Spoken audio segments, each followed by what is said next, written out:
Are y'all ready for some Sunday night football?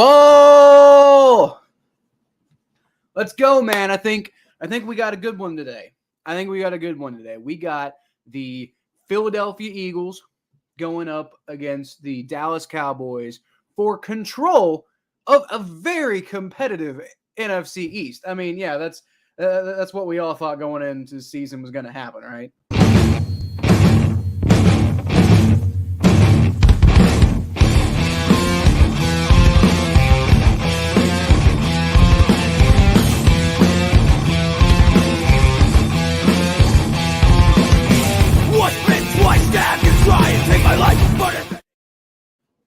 God, I love that intro. I will change the intro up one day. In particular, I'm going to change up like the visuals and stuff because, it represents like the first couple episodes of my entire show, and honestly has a lot of Battle of Ohio podcast stuff from it, which I don't mind because I use Battle of Ohio podcast clips for my channel. But at the same time, I probably need to update it at some point, but I don't know if I'm ever going to change that song. I may at some point, I don't know, but it helps that I don't have to pay royalties for my own song, right? All right, so we got the Eagles and the Cowboys, everybody. This one, I don't know how many people expected this to be such a compelling game early in the season. But man, dude, do you guys realize that there are, between the top three teams in the NFC East this year, there are a total of 2 losses. Total. We've already had, what is it? We've already been through 5 games, and the top 3 teams in the NFC East have only lost a combined 2 times.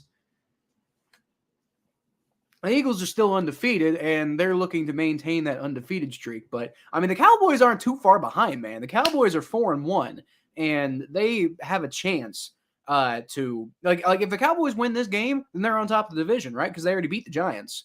The one game that the Giants have lost came at the expense of, or it came because of the Cowboys. And then obviously they'll be ahead of the Eagles because they'll have the same record as the Eagles, but they'll have beaten the Eagles. So, I mean, this game is for control of the division early on. It is gonna be an interesting game, man.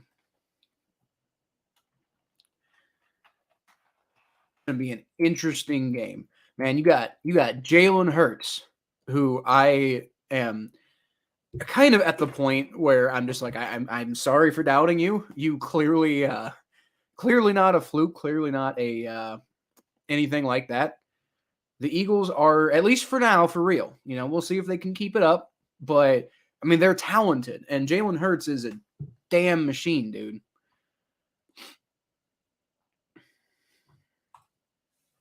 I know y'all saw that Bengals game, too. Like, Bengals are tied for first place in the AFC North again, actually, after that win. Now, of course, they're behind the Ravens due to the tiebreaker because they lost to the Ravens. But, point being, despite the weird start that we've had this season, we are still right there in terms of being in terms of like potentially competing in the division. So, but that's neither here nor there. We're talking about Eagles Cowboys, and the Eagles are going to kick off first. Cowboys are going to return, and he's going to get tackled about the 17-yard line. Terrible decision to return the ball. Did not work out for you too well, did it? That's unfortunate. I hate how like few returns do anything anymore because like you basically have no incentive to return anymore. So it's like, why are we even doing the kickoff? Like, can we do something else other than the kickoff? Because the kickoff's so boring anymore. Like, honestly, when the kickoff's happening, I go to the other room and I go grab something to eat or something, right? All right, Cooper Rush is going to hand off for the first play of the game to CeeDee Lamb. And he's going to fall forward, pick up about 9 yards on the play. So it's a good way to start. Believe that's CeeDee Lamb. I do have the rosters up this time. That is CeeDee Lamb. So I do have the rosters up. I'm not super familiar with these two teams right now, but I got the rosters up, so it shouldn't be too hard to figure out who's who. All right.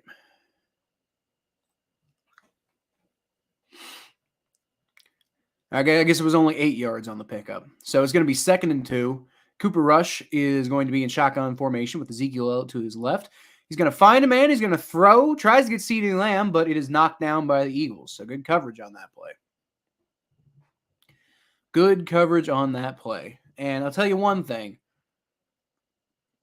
This game really very much could come down to, because, like, I mean, the Eagles just have so much offensive potential, and they're so good at running the ball that if the Cowboys waste drives, it could be really difficult for them to stay with the potential to win in this game.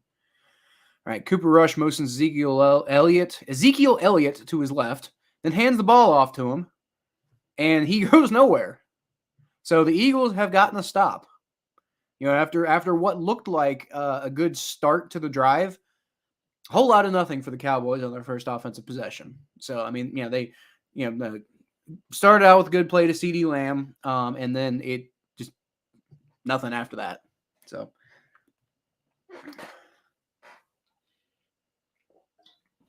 I'll tell you one thing. I've never really understood the hype around Ezekiel Elliott. I mean, I know he looked really good as like a rookie, and I mean, there's here and there, whatever, but I've never really thought Ezekiel Elliott was really going to be all that amazing in the NFL. Like, I mean, all these Ohio State fans were like, oh, he's the next coming of Emmitt Smith. And I'm just like, come on now. Cowboys punted away. It's going to be recovered at the 15 and attempted to return, and he does break a tackle. Isn't able to get out of the second tackle, though, so brings it up to about the 30-yard line. So, I mean, good return. Broke one tackle. All right, Eagles offense is going to come out, and this unit can be scary, especially that running game, man. Like, Miles Sanders,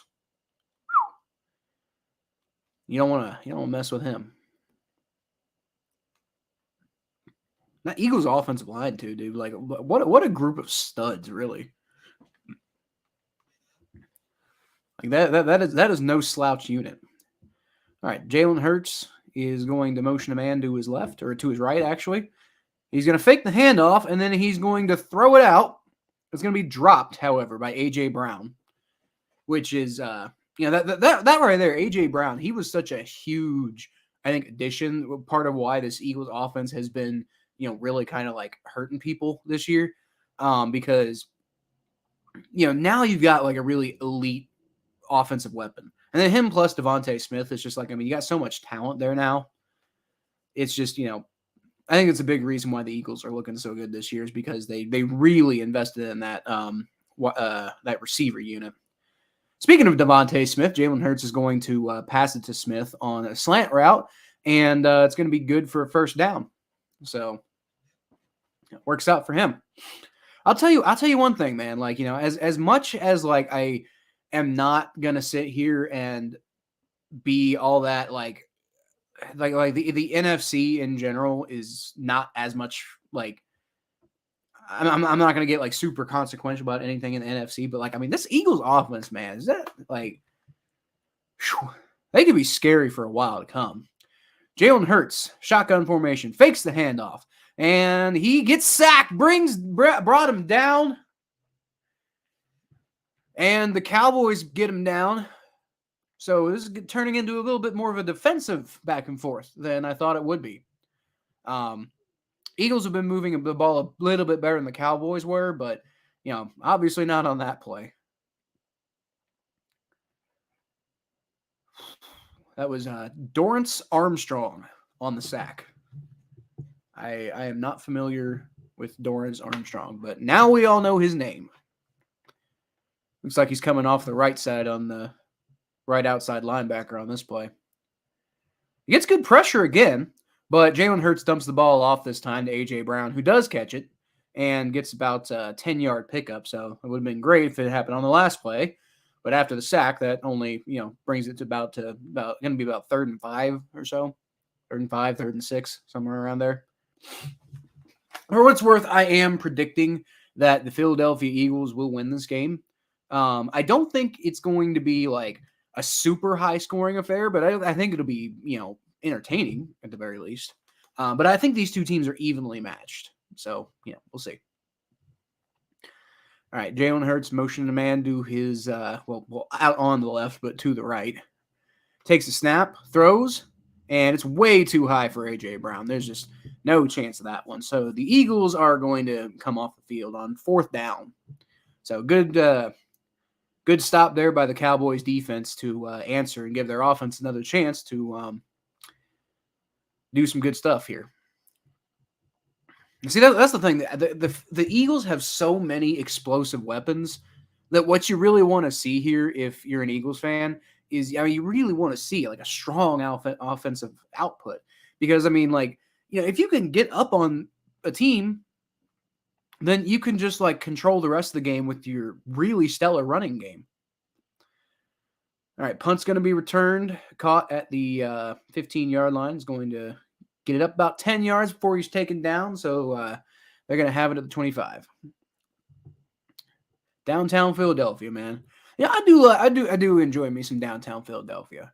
Can't say I can't say I care too much about Pat and Geno's though, as far as the cheesesteaks go. I think the what was the name of the one cheesesteak place I had that I thought was better than both of them?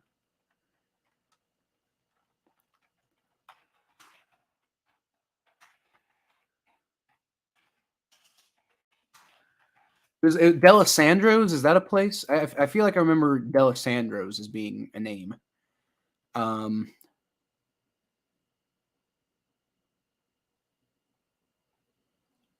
Delisandro's. Yeah, Delisandro's steaks. I obviously have only been to Philly a handful of times, but like my sister lives there, so I go up there every once in a while.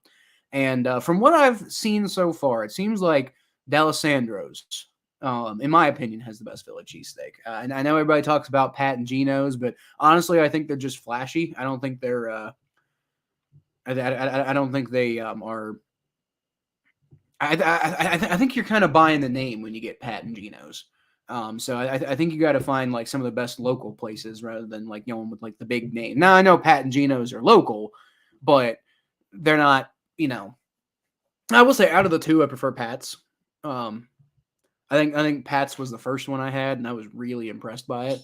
But since then, I've had other places, and the best one I've seen so far is Delisandro's. So if there are any Eagles fans watching, let me know what your favorite place to get a cheesesteak is. Because I'll tell you one thing, man. Like I'm not from Philly or anything like that, but there's just like I feel like it'd be different if I lived there and I just had access to them all the time. But from my current perspective, where like I only get out to Philadelphia like once a year maybe, it's just like one of my favorite things just to do is just go get a Philly cheesesteak when like every great once in a while when I have the opportunity. They're so damn good, dude. So damn good.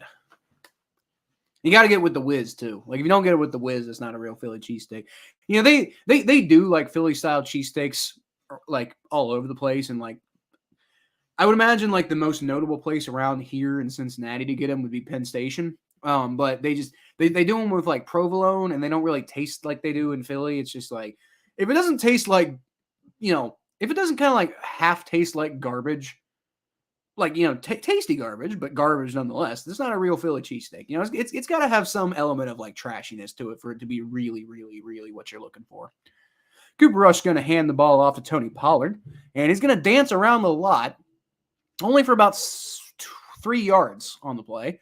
So that was a whole lot of dancing that looked like it was going to turn into something more than it did. So no, that's I guess it's better than a loss, but.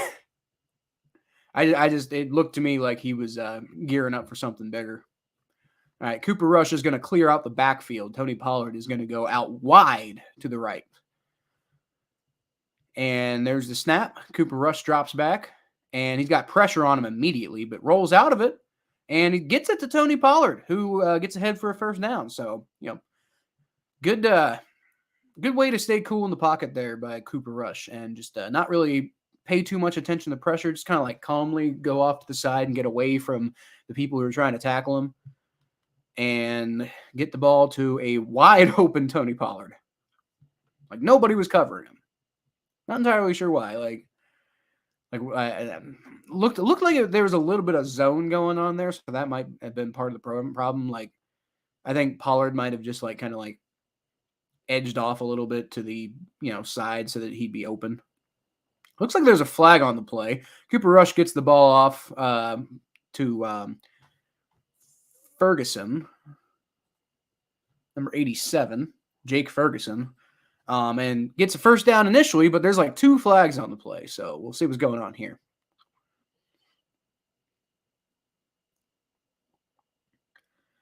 All right.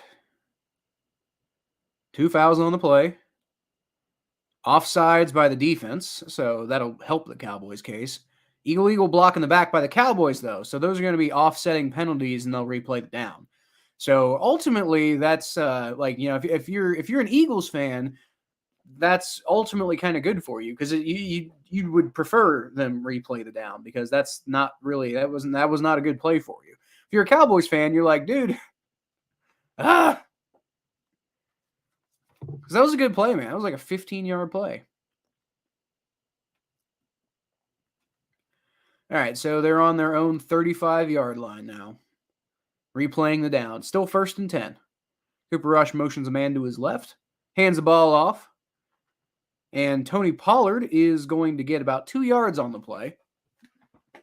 Another one of those situations where he probably should have gone down with no gain, but keeps a full head of steam rolling and just plows ahead for a couple extra yards. Good recognition there by the Eagles defense though, because they swallowed the hell out of that play. Jordan Davis on the tackle, by the way. So if you're watching, feel free to like the video, subscribe to the channel. If you're enjoying the content, and leave me a comment. Let me know who you're rooting for and what you think's going to happen. Like I said, my prediction: 27-24 Eagles. As Cowboys run the ball yet again, picks up a couple yards on the play, but it's not going to be enough for a first down. Am I the only one who is like still kind of weirded out that Kellen Moore is an offensive coordinator now? Like, I mean, I'm sure he's a very brilliant mind and whatever. It's just like I always, I still think of him as a backup quarterback, right? So it's just weird to me seeing him like in that role. Cooper Rush going to take the shotgun snap, throws, and it is broken up. It didn't even really look like it was in a good position. It wasn't a good throw by Cooper Rush. So, like, honestly, breaking it up was kind of unnecessary, but he did it anyway. So it is now going to be 4th down. Once again, start a little bit of a promising start for the Cowboys offense, getting a couple things going, and then just like it all dies, can't keep it going. Seems to be the Cowboys' problem right now. Now, dude, this is good defense. This isn't like terrible offense or anything like that. This is good defense. This is everything that Thursday night game the other day between the Broncos and the Colts. I can't even remember. Punt goes in the end zone, by the way, so it's going to be a touchback. It was a really good punt, but it took an unfortunate bounce for the Cowboys. But dude, this is good defense. This is entertaining to watch. This is like, yes, there's not a lot of scoring right now. There doesn't need to be a lot of scoring because this is fun to watch. There's the defense is making plays and they're the offenses look kind of good. The offenses clearly have some firepower, but the defenses are doing a really good job of holding them down. And it's just like, that's what it's like, I feel like people get really addicted to scoreboards. I heard listening to the Around the NFL podcast, and I forget his name, but he's somebody. He's not like Dan or Greg or Mark. He's not like but he's like a regular guest. He comes on a lot. I forget his name, but he mentioned how people get like addicted to the scoreboards, and I so much agree with that. Like like a 10 to like a 7-3 game could be a really fun game if it's good defense, because like defense is fun to watch too. And this is an example. This if this game ends up super low scoring, that's fine because it's fun.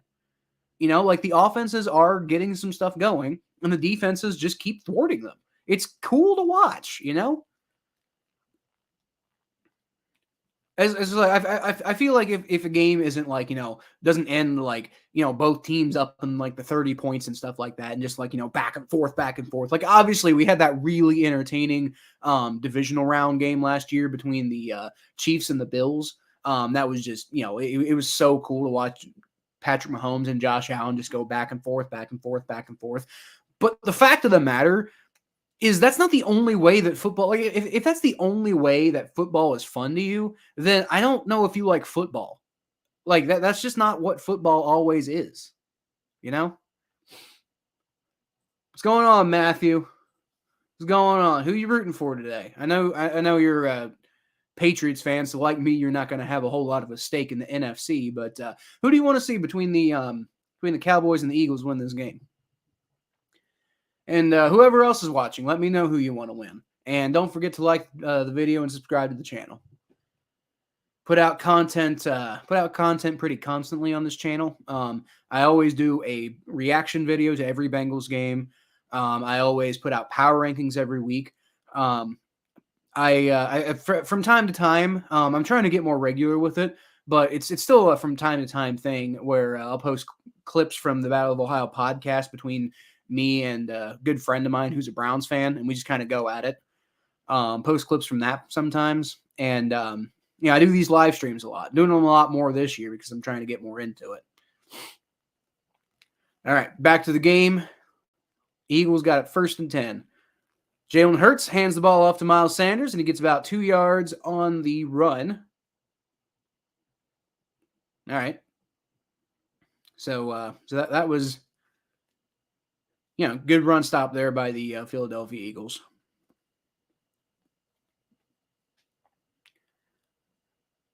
All right. Lining back up. Got Jalen Hurts, shotgun formation. Got Miles Sanders to his left. He's got, is that 2 tight ends there? I think it's just 1 tight end. A.J. Brown's motioning to the right. You got Devontae Smith and A.J. Brown out there at the wide receiver positions, both to the right. Jalen Hurts going to take the snap. He throws the ball, and it's caught by the big man there. Cut by the big man. He runs for about like 10 extra yards. That's going to be a first down. 10 extra beyond the first down marker. So basically like 20 yards, right?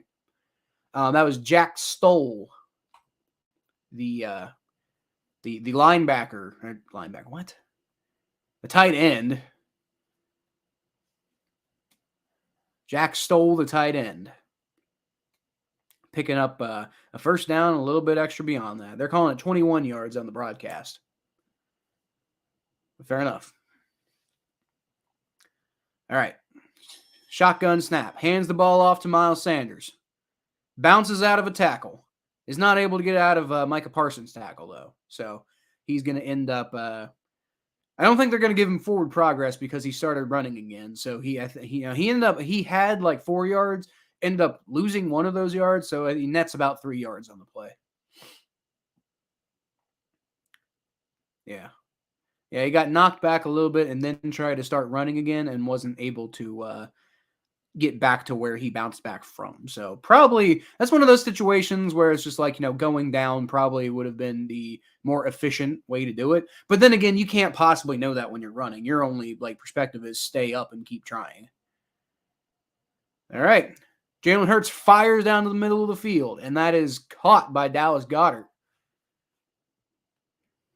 Caught it while he was down on a knee, so I guess it's a good thing that he wasn't being touched because he didn't have the first down he didn't have a first down on the play, but obviously was not touched, so was able to get back up and get it. This time, Jalen Hurts fires to Dallas Goedert, and it's dropped. So, that sucks. That would have been another first down. This Eagles offense is moving, and it's pretty much what I expected. It's awesome that you brought John over, Matthew. Get as many people in here as we possibly can, man. More people we got in here, the more fun it's going to be. The more y'all are going to be able to interact with yourselves, and the more back and forth that we're all going to be able to have a good old time. So let's just bring as many people as we can in, right? All right, Jalen Hurts, shotgun snap. Going to hand the ball. Oh, I'm going to fake the handoff. Fake me out. Gets it to Devontae Smith, who fights through a tackle to get about 5 yards on the play. So good play there by the Eagles.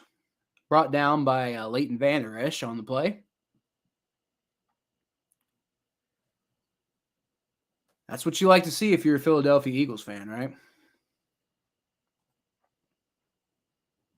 That's cool, man. Make yourself happy. Have a good time with us. Tell me who you want to win this game. Both of you.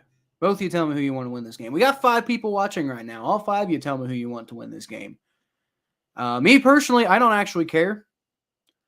As ball is handed off to number 14 there and isn't really able to get a whole lot out of it. So once again, Eagles offense is moving the ball and then they just kind of stall out. So that was Kenneth Gainwell on the run that didn't really go anywhere. One of those guys who I was like, really thought was going to be really good in the draft. And I think has mostly been just a victim of a crowded backfield. Because like Miles Sanders is just so damn good. Like Kenneth Gainwell just doesn't have opportunities to get those reps and get consistent and get into a rhythm. All right, so Jalen Hurts is going to fake the handoff to Kenneth Gainwell on 4th and 3. Gets the ball to A.J. Brown. He's got plenty of room to run. It's about 15 yards on the pickup before he's knocked out of bounds. So the Eagles go for it on 4th down and they convert. They were in field goal range. So, that was a bit of a risk there. But risk pays off. A.J. Brown just had nobody in front of him for for a while. He definitely had plenty of room to run there. Jalen Hurts takes a shotgun snap, hands the ball off. Going to plow ahead for about 9 yards on the play. That's Kenneth Gainwell once again. And he is gaining well. Good name for a running back, right? Gainwell. I want the Cowboys had enough of Philly recently. They beat the St. Louis Cardinals in the MLB playoffs. Well, that's fair enough. Fakes the handoff to Miles Sanders. Gets it out to Marquez Watkins. And he's only able to pick up like half a yard on the play. So I don't think that's going to be enough for a first down. Only needed 1 yard, but I don't even think he quite got that. Okay, so St. Louis Cardinals. Jalen Hurts is going to quarterback sneak it, and yep. I couldn't tell you too much about the MLB playoffs, John. First of all, I'm not a big baseball person in the first place, but when I am, I'm a Reds fan, so obviously I don't have a whole lot to celebrate these days or get excited about. I do know one thing. Like Reds fans typically do not like the Cardinals. Now, I don't personally, like I said, I've never really been big into baseball, so I don't really feel the same way. Like when I was a kid, I was a big fan of Mark McGwire, and the St. Louis Cardinals were cool. So I don't have the same kind of hate. It's just like as a Reds fan, I guess I'm supposed to hate the Cardinals, but I honestly don't. So Jalen Hurts is going to take the shotgun snap and he's going to try to run with it and gets sacked. So I actually don't know if that counts as a sack or a run stop because he was very clearly attempting to. It was very clearly either a designed run or he just very quickly gave up on the play. He gets brought down in the backfield. Looked like it was a quarterback draw. So I guess that would be a run stop. But it did initially look like it was supposed to be a. They initially gave off the look of a pass. So I just don't know how NFL and ESPN stuff like that stats would consider it. All right, Jalen Hurts is going to evade pressure on the shotgun snap. He's going to throw the ball away because he can't find anybody. So it's going to be 3rd down and 12. And Eagles offense is still struggling to keep the momentum going. So that's the biggest problem. Oh, yeah, I've heard of Albert Pujols. I don't know anything. I know he's I think allegedly like a Hall of Fame level player or something like that. I don't know too much about him. But I've heard I think if you're in the world of sports at all, like even if you don't watch baseball, like I don't watch baseball, but if you're among the world of sports, you probably heard of somebody like Albert Pujols. That'd be like being in the world of sports and you don't really watch football, but you haven't heard of like Peyton Manning, right? All right, and Jalen Hurts is going to dump the ball off to A.J. Brown, who's going to fall ahead for about 7 yards on the play. Unfortunately, that's not going to be enough. It was third down, and now it's fourth down. So they went for it once before, and they got it. So are they going to be bold like that again?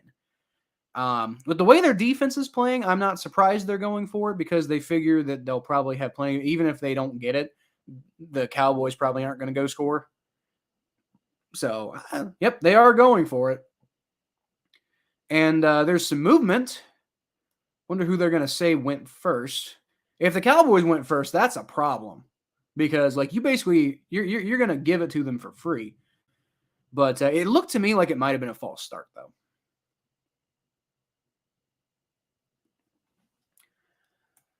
Looked like it might have been a false start, and Nick Sirianni doesn't look very happy. So it sounds like it's nope. They're calling neutral zone infraction on the Eagles, or on the Cowboys. So that is going to give the Eagles a first down. So that's a massive mistake. That's a gigantic mistake. Also, I did not realize Dante Fowler Jr. was on the Cowboys. That's that is kind of impressive. Like I didn't know that Dante Fowler Jr. was on the Cowboys because like I think of him as like, you know, like a Jaguars player who started working out and then they let go of him for some reason, and then he went to LA, did pretty good there, and now he's on a new team. I don't know. But anyway, the neutral zone infraction is going to give the Eagles the first down. They didn't even need to try for the fourth down. The Cowboys just handed it to them for free. So that's funny. Big brawl between the Cardinals, this Javier Molina, right? I believe that's his name, and Brandon Phillips a few years ago. I like Brandon Phillips, man. You know, I will say, like, there are some Reds players who I become big fans of certain baseball players. Like when I was a kid, I was a real big fan of Barry Larkin. Brandon Phillips, I was a big fan of his too.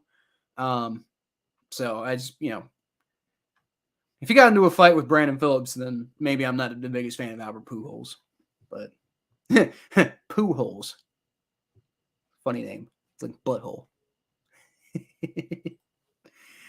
Pujols is my favorite player. Well, sorry for making fun of him. 703 HR, fourth all time, 2000 run, now just retired. Cardinals from 01 to 11 in this year. Oh, he played from 01 to 11. Did he go somewhere else? Or did he like retire and then unretire? Interesting. Oh yeah, John. I've heard of trust me, I've heard of Joey Votto. I live like not in like downtown Cincinnati, but I live in Fairfield, Ohio, which is basically a suburb of actually I think technically it's a suburb of Hamilton. But Hamilton is almost is like this little tiny minor city that's like northwest of Cincinnati, and it's basically just kind of considered part of the greater Cincinnati area. So Fairfield is kind of like a suburb of Cincinnati. So trust me, you can't live in. I grew up in the Cincinnati area, right? You can't like live in the area that I've lived in and not know who Joey Votto is. Of course, I know who Joey Votto is. I remember this one time I had a friend of mine who was like really frustrated with him, like sit there and call him a bust. And I thought it was weird at the time, but it's like now it's like, dude, he's been with the team forever and he's got all these accolades and stuff. Like he's not a bust. What? I was really confused by that. Yadier or Yadi for short. Was it like Yadier Molina? Okay, I thought it was Javier. I don't know. I just echo what people like the words that I've heard in my head. Played for the Angels from 2012 to 2020 and LA Dodgers in 2020. Interesting. Definitely interesting. Did not know that. Learn new things every day. So the Eagles are out on the field. We're back at the game, and beginning of the second quarter, by the way, and they just got given a free set of downs by the Cowboys. And there you go. Miles Sanders is just going to take it and pick up the rest of the yards, and that is an Eagles touchdown. So there you go. Touchdown Eagles. Assuming the extra point's going to be 7-0, and that's a good way to start for the Eagles. If your defense can can continue playing really well, then honestly, just keep handing the ball off because, like, Miles Sanders and Kenneth Gainwell are really good players. And I mean, I'm not saying like, just like matriculate the whole rest of the game away in the second quarter. I'm just saying if you can like build a like decisive lead on the Cowboys as the Eagles, all you really have to do is just play ball control football at that point, right? Like just, you don't have to blow them out. You have the luxury of being able to maintain a lead because you have a really good ground game. Best first 11 years of career and then didn't do good in LA, so they released him. Okay, but he was in LA for 8 years. Like, he couldn't have done that badly if he was there for 8 years. Finally, his contract, the Dodgers picked him up. I mean, clearly he probably didn't do all that well for the Dodgers because he wasn't there for very long. But like the Angels, he was with the Angels for 8 years. Like, I mean, if he was doing badly, then like wouldn't they release him? I would think. It's kind of like when James Harrison came to Cincinnati and he wasn't very good, so we didn't re-sign him. Albert Pujols, yep. Did average. Okay, so that's fair. So it's like when Deion Sanders came to Cincinnati, or when Ken Griffey Jr. came to Cincinnati, and from what I understand, he was like above average, but still wasn't like the Ken Griffey Jr. that he was in Seattle. Like, the greatest player of all time that was the Ken Griffey Jr. of the Seattle Mariners was not the version that we got here in Cincinnati. So I'd imagine be something like that. Sorry for all the baseball talk on the NFL stream. Well, you know what, John? To be quite honest with you, we got like 5 people watching right now, and you're the only one who's like, sending me like talking points. So, I mean, you keep doing that, then you're just going to get to decide what we talk about. So, I mean, if other people don't want to talk about baseball, maybe they should go up in the stream and talk about something else, honestly.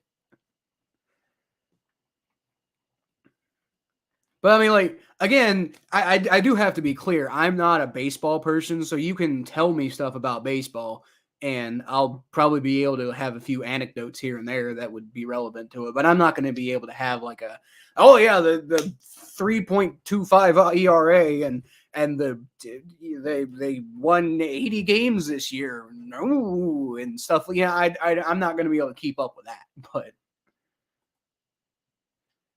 Yeah, you're talking to me too, Matthew.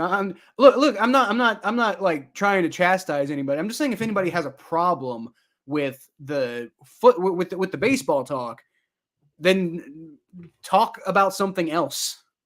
Like if you have a problem with it, you can change that. Like, I mean, I'll talk about whatever you guys want to talk about. If you got, if you want to talk about baseball, talk about it in the chat. I'm going to keep talking about football because there's a football game going on there, and that's the whole reason I'm streaming. But we got 6 people in the chat. I'm just saying if y'all don't like baseball, then you can I'm just saying if y'all don't like baseball, you can talk about something else in the chat.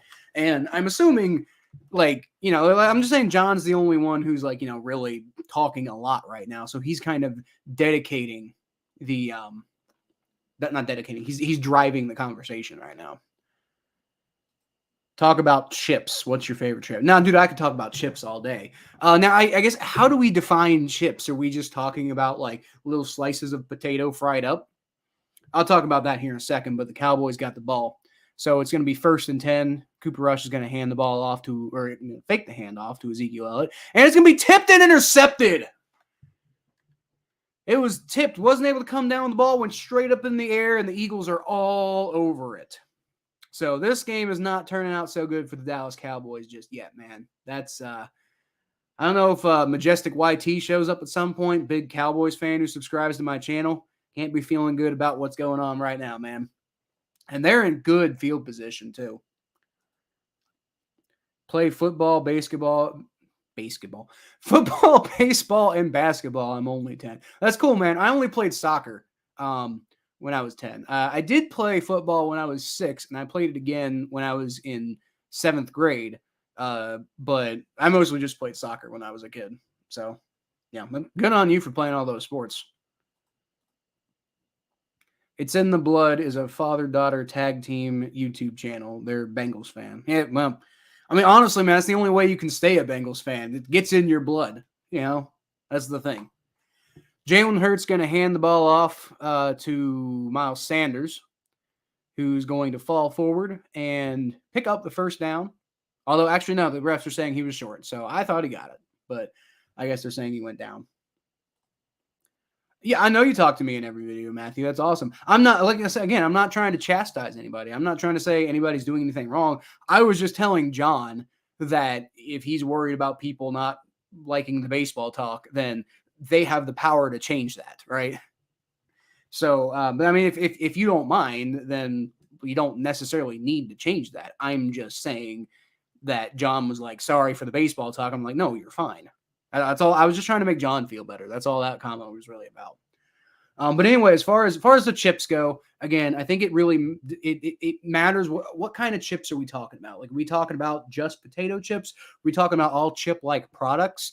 Because we're talking about like potato or corn based like snacks. Then my favorite's Flamin' Hot Cheetos, but those aren't chips, right? So I mean, here in Cincinnati, we have these chips called we have this local chip brand called Grippos, which are delicious on their own. Recently, they came out with this like Carolina barbecue flavored Grippo chips, and those are amazing. So if you ever get to Cincinnati, go to like Jungle Gyms or something like that, and go find the Grippo's Carolina barbecue, Tangin' Carolina barbecue chips. And those are something else, man. But I mean, if we're talking about like just all chip like products in general, then Flamin' Hot Cheetos are my favorite. All right, Jalen Hurts is going to hand the ball off to Miles Sanders. He's going to get hit in the backfield a couple of times. Isn't brought down and ends up getting 3 yards, which is going to be enough for the first down. So, got to do better if you're the Cowboys, man. Yeah, cool. Yeah, I appreciate you, Matthew. We don't. Nobody's saying you did anything wrong. Nobody's saying you did anything wrong. I was just saying John's driving the conversation right now. That's all I was saying. All right, Jalen Hurts hands the ball off to Miles Sanders. He's going to spin out of a tackle. He's going to come down about a 8.5, maybe 9 yard pickup.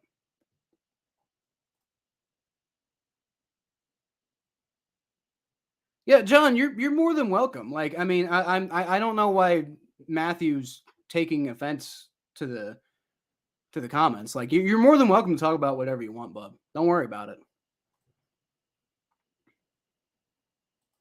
Yeah, no, we're all having a good time, man. I was saying, I was just trying to encourage other people to talk. If everybody wants to talk about baseball, then we can talk about baseball. I'm just saying, if you don't want to talk about baseball, ask something else. Matthew, you asked me about chips. I gave you my opinion on chips. If you want to ask me about anything else, ask me about anything else. But right now, we're going to talk about football because that's what we're playing. It's okay, Matthew. Just don't take everything so personally. It's gonna be okay. We're all happy you're here. We all enjoy having you here. So just don't think that we're gonna that we don't like you or anything like that. All right, Jalen Hurts in a bit of a pistol formation, not quite, but going to hand the ball off to number 35. That's Boston Scott. Another really good running back they have there in the backfield. Going to pick up the first down. About a 5 yard pickup, 6 yard pickup, roughly. Brian Daboll was a coach with Alabama. Didn't know that. Interesting. I did not know Brian Daboll worked at Alabama. So, learn something new every day. All right, Jalen Hurts. Lined up in the shotgun. Hands the ball off to Miles Sanders, who is going to get swallowed up by Cowboys players. And there is not a whole lot going on there for the Eagles. So, that is going to be third down now for the Eagles. And see, this is what their offense has kind of been doing all day, right? They've been doing a lot of good stuff, and then they just kind of like stall at some point. So hopefully they can avoid the stall on third down here, but never know. How would we even do rock paper scissors? Like, I got scissors. All right. And Jalen Hurts, shotgun formation. Hands the ball. No, fakes the handoff. They keep faking me off with that shit, man. Gets the ball to A.J. Brown, who's got gets out, breaks out to the outside, breaks some tackles. Oh, that's what you were saying. You were okay. I think you're a little ahead of me, Matthew. They were doing rock paper scissors there in the end zone. I'm just now seeing that. But A.J. Brown with the touchdown and then celebrating with the match of rock paper scissors. So that's pretty cool. Yep, A.J. Brown, man, looking good. Eagles offense looking real good, man. You know, not perfect. There's some inefficiency here with the Eagles offense, but they're explosive and they're taking advantage of that explosiveness. So it is a 14-0 lead for the Dallas Cowboys, and Cowboys fans cannot be feeling too good right now because I don't know if the Cowboys are explosive enough on offense to be able to cut into this deficit. 14-point. With being down 14 points, I mean, I know it's only the first half. Like, we don't have to talk about how, overreacting to whatever. I know it's only the first half and there's plenty of football left. But the way the game's playing right now, it seems like I just wonder if the Cowboys are really going to be able to turn this around and make it a game. Hey, Majestic YT. Good to see you. Good to see you. I hope for your sake they do come back.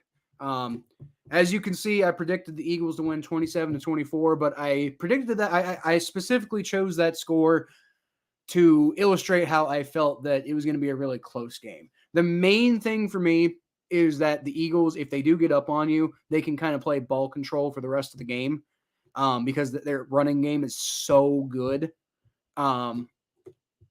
I just didn't know if the Cowboys were going to be able to play strong enough defense to prevent that from happening. So far, it hasn't happened though. But I mean, you never know. They could they could end up getting some big turnovers and turning that into something. So, I mean, it's not the end of the world. Still the first half, but definitely you're definitely feeling a lot better if you're a Philadelphia Eagles fan right now than if you are a Dallas Cowboys fan. Whoever ends up winning this game, whoever ends up losing this game, I don't think there's any shame because both of these are very good football teams. Now, interestingly enough, as good of football teams as they are, whoever loses this game will be in third place in the NFC East. Like, who saw that coming? Who saw the NFC East being this good coming? I'm floored by the fact that the Giants are legit, first of all. And then the Cowboys seem to be pretty legit. They beat the Giants, don't forget. The Giants are apparently good this year.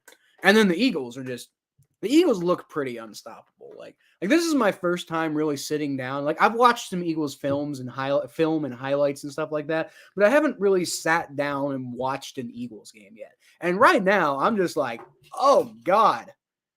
Man, the Eagles look good, dude. Like, especially that offense. And if the defense is going to be playing like this, then that offense is just going to be, geez, man. All right. And my boy Jake Elliott going to kick the ball off. Y'all know the story of Jake Elliott? If you're a Bengals fan, you know the story of Jake Elliott. But Jake Elliott actually was drafted by the Bengals to be a replacement for Randy Bullock. And then for whatever reason, Marvin Lewis didn't want to give the job to him and gave it to Randy Bullock instead. Jake Elliott went on to win the Super Bowl with the Eagles, and big part of the reason they won the Super Bowl is because they could rely on their kicker. Meanwhile, Randy Bullock was awful for us. All right, Ezekiel Elliott's going to get the ball, and he's just going to get swallowed up. I think he manages to pick up a yard, but that's about it. But yeah, man, it's just like we ended up getting Evan McPherson eventually, so it's like we still ended up with a really good kicker, but it's just like the fact that we had to endure the Randy Bullock era is just it wasn't necessary. It didn't have to happen. We could have had Jake Elliott. but we just decided Randy Bullock was better for some god-awful reason. All right, Cooper Rush, shotgun formation. It's going to fake the handoff to Ezekiel Elliott. It's going to throw over the middle to nobody. I don't know if he was I don't know if he was like trying to aim for Jake Ferguson there, but nowhere near him. That looked like a Andy Dalton type of throw right there. And as Cowboys fans, you all know all about some of them Andy Dalton throws. Like, you know, as good of a backup as he was for you guys. Imagine that being your whole, like, imagine that being the guy you base your franchise around. I mean, like, you know, he's good, but some of those throws, man, and that Cooper Rush throw looked like an Andy Dalton throw. All right, it's going to be shotgun formation. He's going to dump the ball to CeeDee Lamb, and he's going to pick up about 9 yards. He extended for the first down, but I don't think he quite got it. Definitely not being they're definitely marking him a little short. All right, so it's going to be 2nd and inches, basically. Cooper Rush is going to be motioning people around. Fake the handoff to Ezekiel Elliott. He's got pressure in his face immediately, but gets rid of the ball, and just great coverage there by the Eagles on 4th and inches. And so the Eagles are going to turn the ball over. Or the Cowboys are going to turn the ball over on downs back to the Eagles.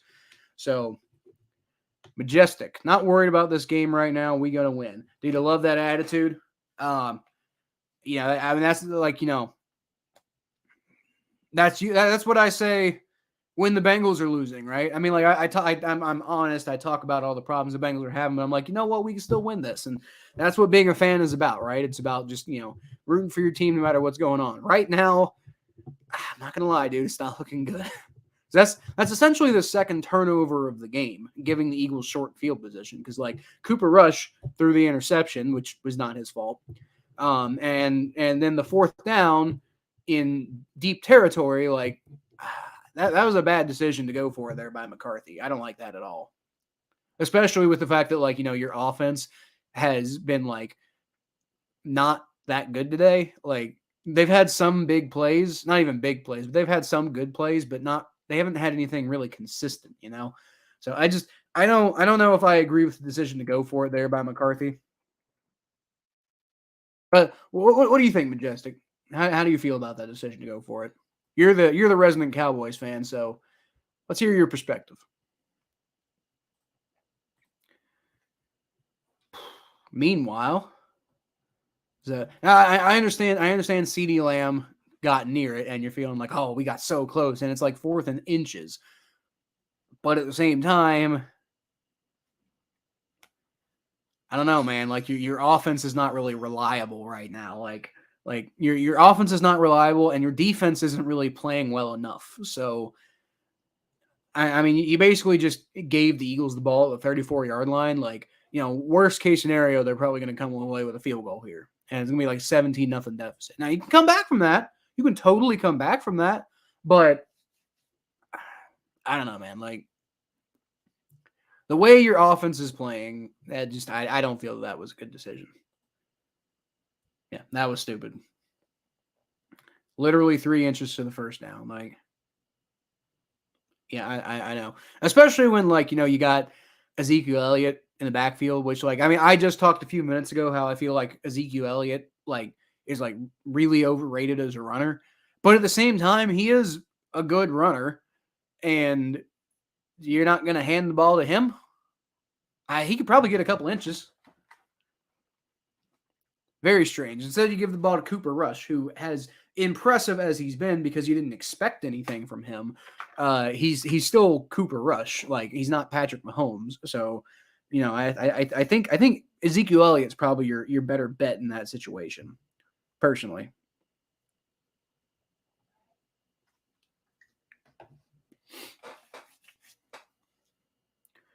All right, Miles Sanders.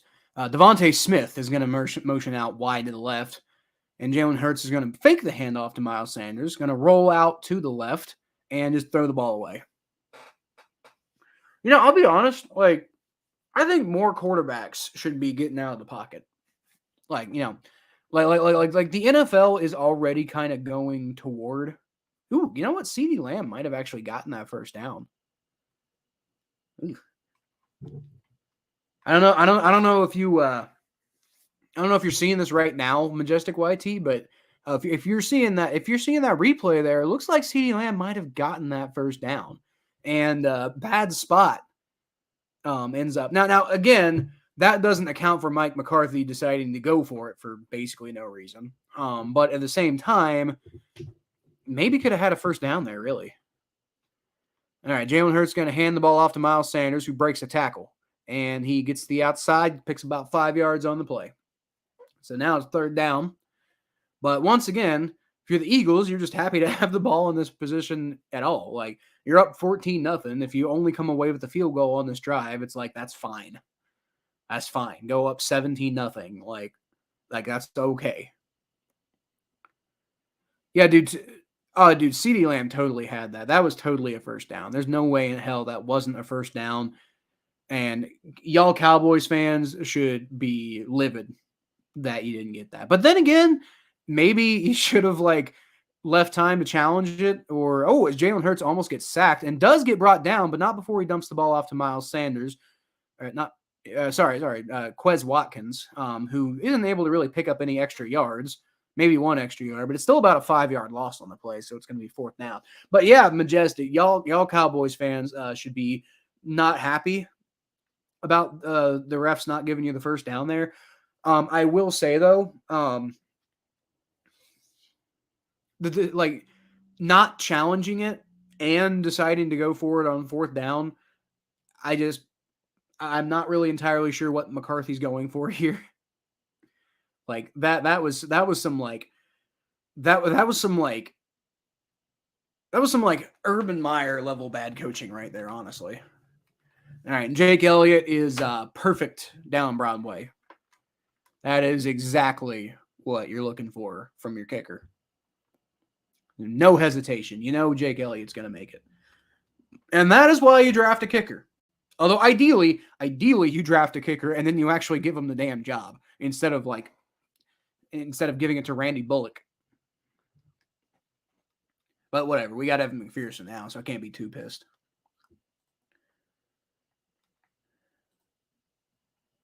Yeah, I don't know why they're doing a hurry up offense. Especially in that particular situation, especially with it being questionable. Maybe you probably could have made the argument. You had a good camera angle. He definitely got the first down, and it's I think it's a good enough camera angle to definitively say that. So back, I had to eat breakfast. Where do you live, Matthew? It's like 9 o'clock. I don't know exactly. See, if you're a Patriots fan, I would imagine you live in the Eastern time zone. It's 9 o'clock and you're eating breakfast? Interesting. What'd you have for 9 o'clock breakfast? I mean, I love eating breakfast food, at any time of the day. I don't usually call it breakfast. I usually just call it, dinner waffles, right? Man, I'll tell you what, man, these Eagles are not something to be trifled with. The rest of the NFL, they are putting the rest of the NFL on notice right now, playing this way. And I mean, obviously, there's a lot of problems with the Cowboys, and you got to have something to say about that. But it's the morning for you. Do you live in London or something like that? I mean, it's not even that's not even how time works. I actually don't know how time works, as far as that would go. I don't know, but it's 9 o'clock here, and I think isn't it still 5 p.m. in California or something like that? Isn't that the way that time zones work? I don't know, but I'm glad you're enjoying your breakfast, Matthew. What did you have? My favorite's bacon and waffles. It's a real good combination, especially if you can candy that bacon a little bit, saute it up and some kind of caramelize that sugar all over the bacon. It's damn good. And then kind of crumble that over the waffles, and then you have the butter and the syrup. I love food, dude. I love food. Like honestly, like if I wasn't so into football, as you can obviously tell, I'd probably try to be a food YouTuber. Because I just love food. I don't know how motivated I would be to do all that research and put together all these like videos and visuals and everything for food though. Like I'm motivated to do that for football because I love football that much. Whereas like food, I love making food and I love eating food,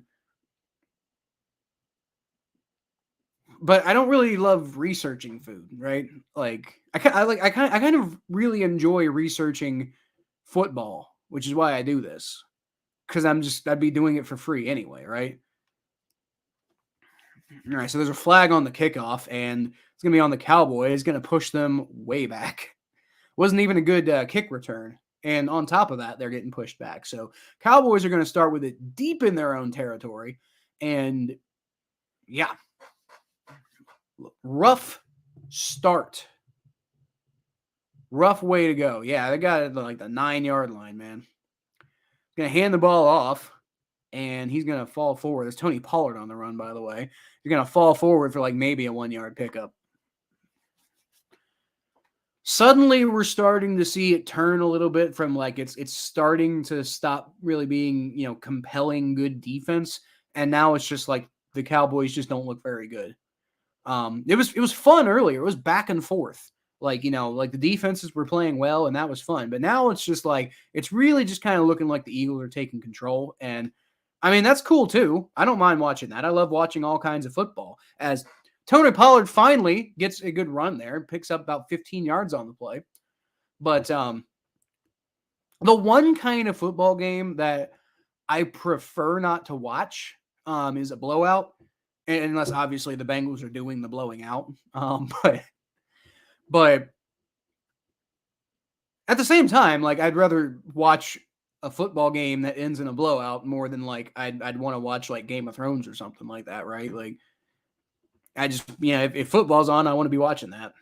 All right, so Cooper Rush is going to throw it to Tony Pollard this time, who's out wide on the right, and he is not able to go anywhere with it on that one. So Darius Slay is all over that and brings him down pretty much immediately. Cheese in a waffle, huh? Was like the cheese on the waffle? That's interesting. I've never really thought about that. That could be really good, like a savory waffle. Never really thought about that so much. I can imagine that would be good with mustard. Ooh, ooh, ooh. That sounds good, Matthew. I'm not gonna lie. That sounds delicious. Like, I mean, I don't know exactly how the cheese worked with your waffle, but if you like, kind of like put the cheese on top, and then like I don't know, maybe you like kind of like brown the cheese like in like a broiler in the oven or something like that, and then mustard on top of that, like, dude, that sounds amazing all together. I'm doing that now. I'm sealing that. I'm not giving you royalties either.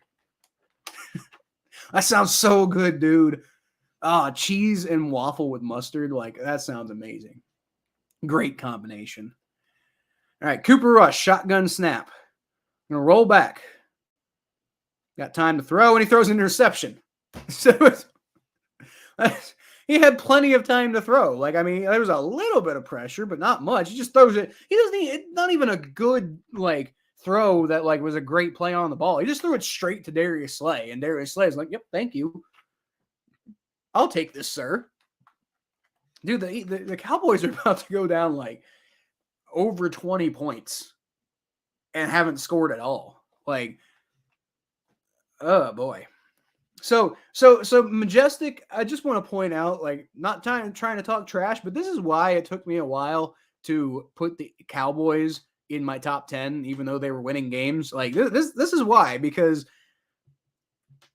like it's just like, how long is it gonna last for the Cowboys? Because Mike McCarthy's still your head coach, and you still have a backup quarterback, right?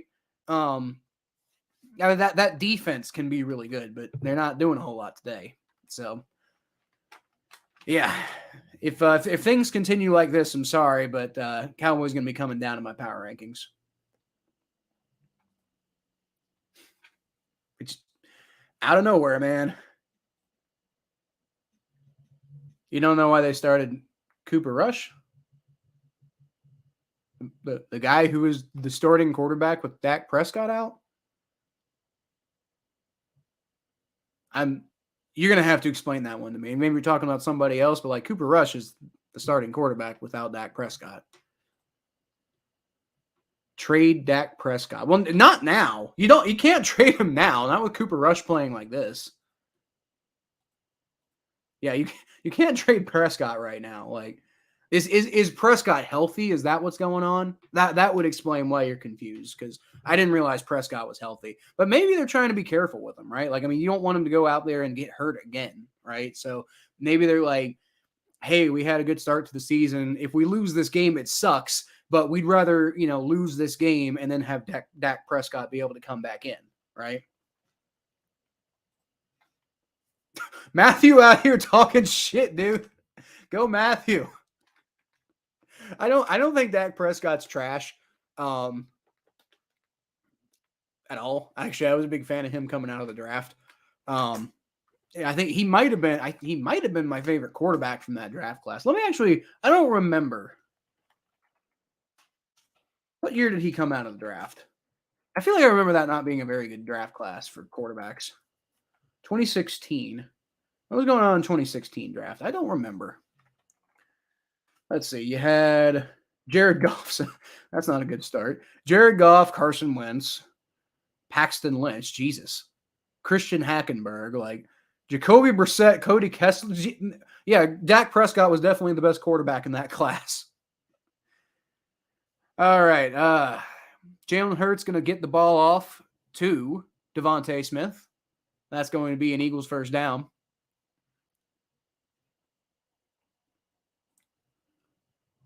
Tracy McDorley. Who the hell is Tracy McDorley? I don't even know who that is. You mean Trace McSorley? Dude, Trace McSorley, I'm not gonna lie, Trace McSorley came in and like for a little bit he was playing better than Lamar. Like you want to talk about a quarterback who honestly is hella overrated. Let's talk about Lamar Jackson, right? Like, I mean, I know he beat my team, but quite frankly, Lamar Jackson did not beat my team, right? Like the Ravens as a team beat my team, to be fair, but Lamar Jackson did not play very well in that game. But yeah, dude, Trace McSorley's like he's the dude who had like that like TikTok reel or something, right? Like some famous internet thing that happened with him. But I mean, dude, he was okay, like for real. All right, Jalen Hurts going to hand the ball off to Miles Sanders, who is going to get swallowed up that time. So that's that's some good defensive play there for the Eagles. So now, okay. So for what it's worth, I have not listened to his song. I don't really want to listen. I've heard it. I've heard somebody else play a bit of it, and I thought it was stupid. But I'm familiar with the song. But I got to admit, Matthew, like as up and down as Dak Prescott is, I think it's a little ridiculous to say that Trace McSorley is better than him. That's insane. And Dak Prescott can be a pretty good quarterback, I think. Probably better than Cooper Rush. Not really going to matter too much, though. You can put Dak Prescott in at this point. Like it wouldn't. Honestly, Dak Prescott, Majestic, Dak Prescott's not going to fix your defense. Right now, your defense is the problem. Like, right now, the Cowboys' defense is the problem. Like, I mean, yeah, the offense doing better would certainly help. But the reason you're losing is because your, like, defense is getting eaten alive by, this Eagles offense, which is just, like, it has so many weapons. It kind of reminds me of, like, the Bengals last year. And this year, but everybody knows about the Bengals' weapons this year. So, I mean, everybody's really kind of game planning for it. And it's why we haven't been as explosive as you kind of expect from us. But nobody's really expecting it out of the Eagles this year. So the fact that they're going kind of insane, is part of because people haven't really prepared for it. So I don't think you win the game with Dak Prescott. Like you might not be down 17-0 with Dak Prescott, but you're still probably down like 17-10 at the very least. Although I'm sitting here talking all this trash about the Cowboys defense, and right now they're actually playing pretty good. So they're all over Boston Scott on that play, and he actually loses about 2 yards. So They are now finally playing good defense, but almost kind of seems a little too late. Yeah, I am familiar with the song. It just sounds like, I think it sounds stupid as hell. Like, honestly, from the little clip I've heard from it, it just sounds like annoying. So I'm just like, I want nothing to do with this.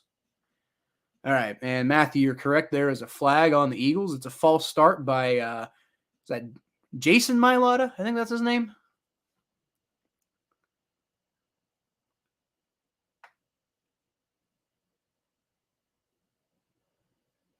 Mailata. Jordan Mailata. I don't know why I thought it was Jason. All right. No, I'm not. I'm not putting that song on. I don't. I want nothing to do with that song, Matthew. I want nothing to do with that song. I've heard a little bit of it and it sounds annoying as hell. Like, no, thank you. It's gonna be 3rd and 18 for the Eagles. So the Cowboys defense is kind of starting to get going. But yeah, dude. Cowboys defense is starting to get going, but you just wonder, is a little too late? I don't know. And the Cowboys offense definitely has not gotten going at all. So, you know, we'll see what's going on with this.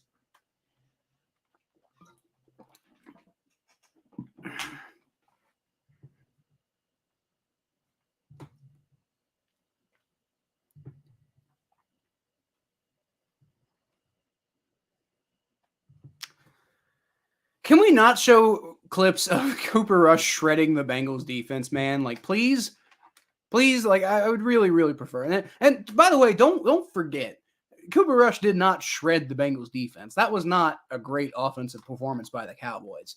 That was actually a fairly good defensive performance by the Bengals. Although, again, the problem is that they couldn't stop him at all at the end of the game, which finally they did this week.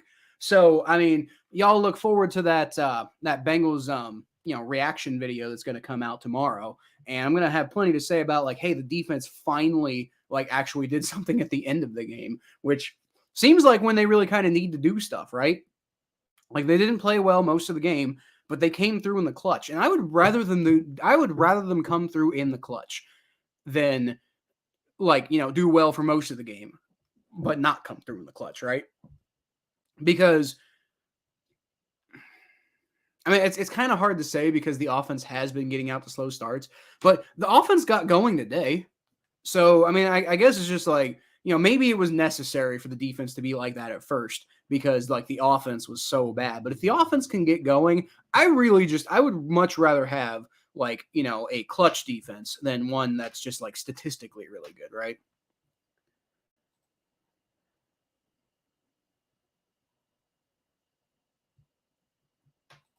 Throw it on a dime like I ain't even trying. Well, Trace McSorley doesn't do that, I'll be honest. Like, he definitely does not throw it on a dime like he ain't even trying. Like, he throws it, at least at the NFL level. He throws it in the general vicinity, and sometimes that's good enough if you got good receivers.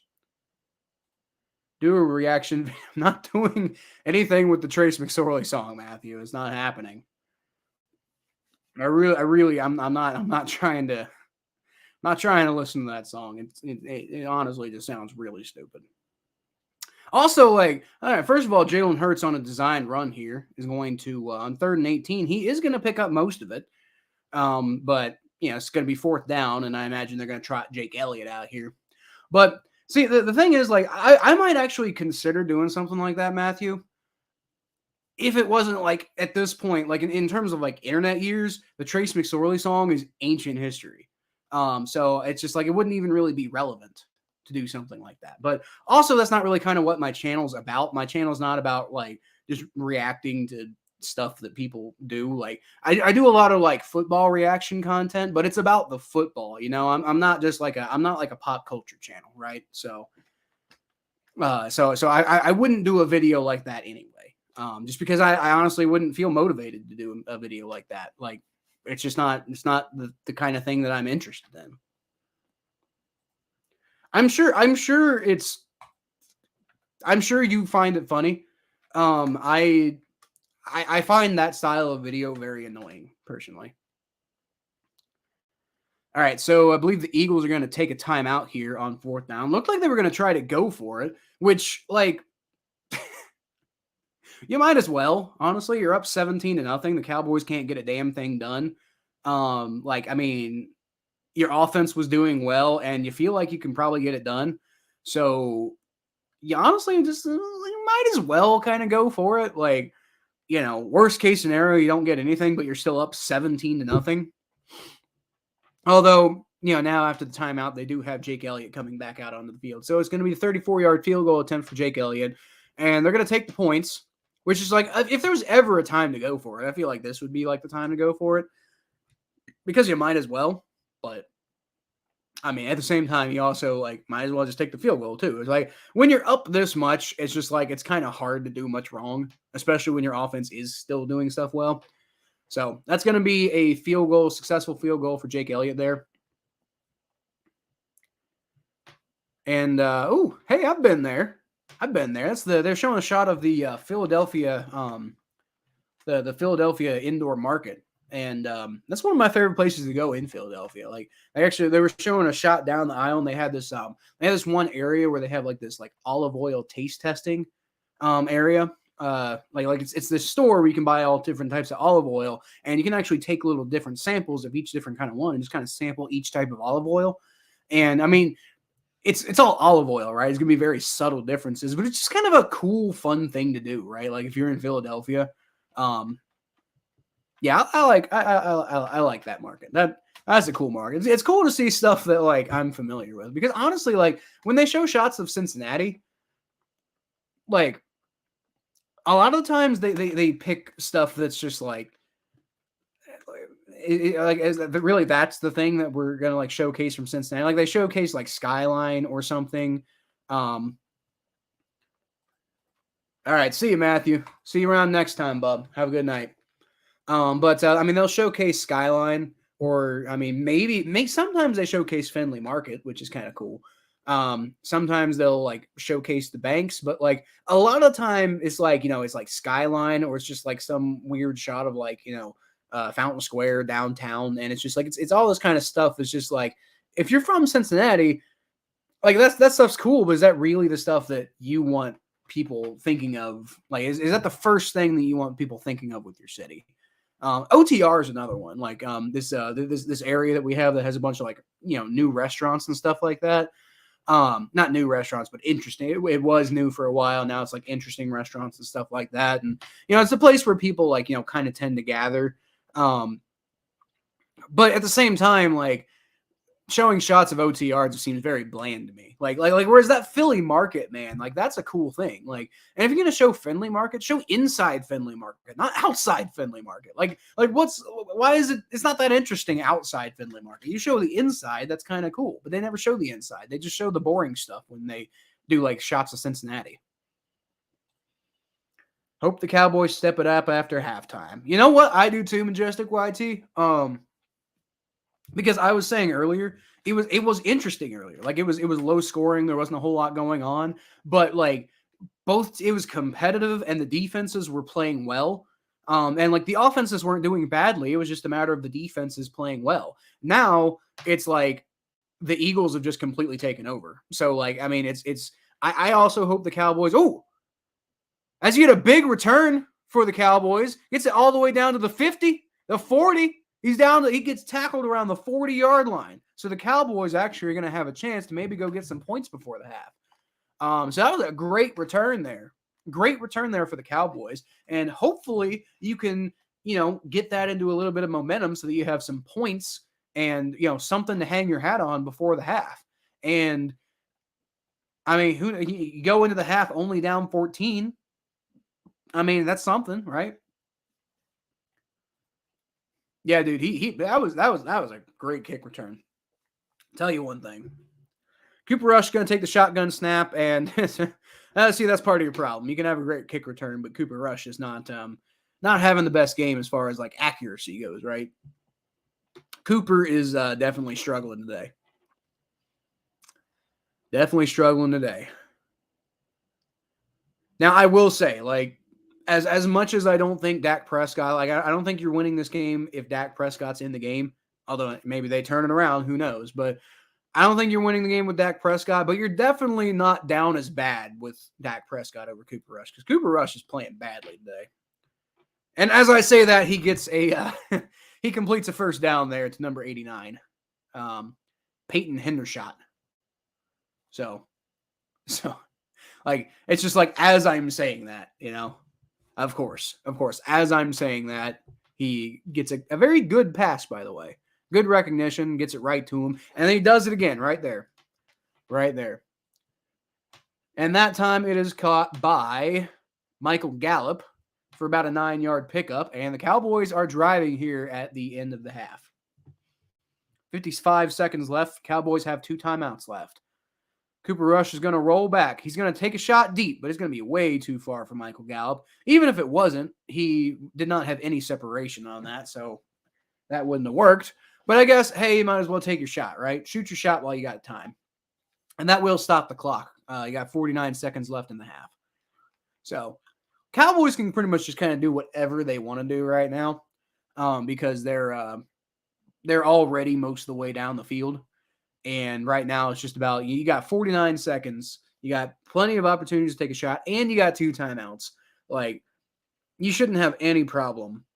If you're able to move the ball, shouldn't have any problem having enough time to go get a touchdown.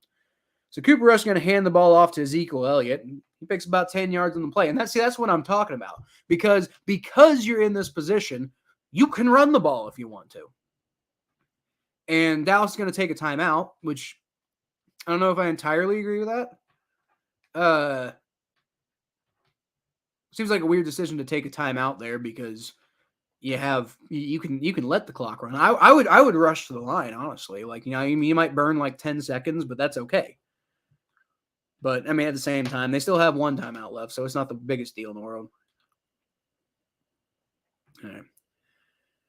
So Majestic, you said Dak Prescott is still is healthy. Looks like he's still kind of favoring that brace a little bit, though. So, I mean, maybe they're thinking he's not really fully healthy yet. I mean, obviously, he's not even dressed. So, it's not like they started Cooper Rush over Dak. It's that they haven't yet cleared Dak to play. So, all right. Cooper Rush is going to take the snap, and it is caught, but I don't think he gets it in bounds. Although, no, the refs are saying he got it in bounds. Refs are saying he came down with it. It was a great catch. I just thought that I didn't think he came down with it. I thought he touched out of bounds before he came down. Well, let's see on the replay here. It's kind of interesting.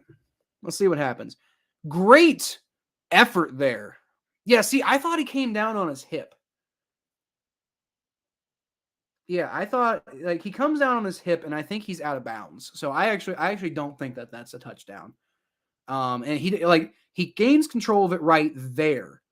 And the next thing that comes down is his hip, which comes down out of bounds. So I don't think that's a touchdown, actually.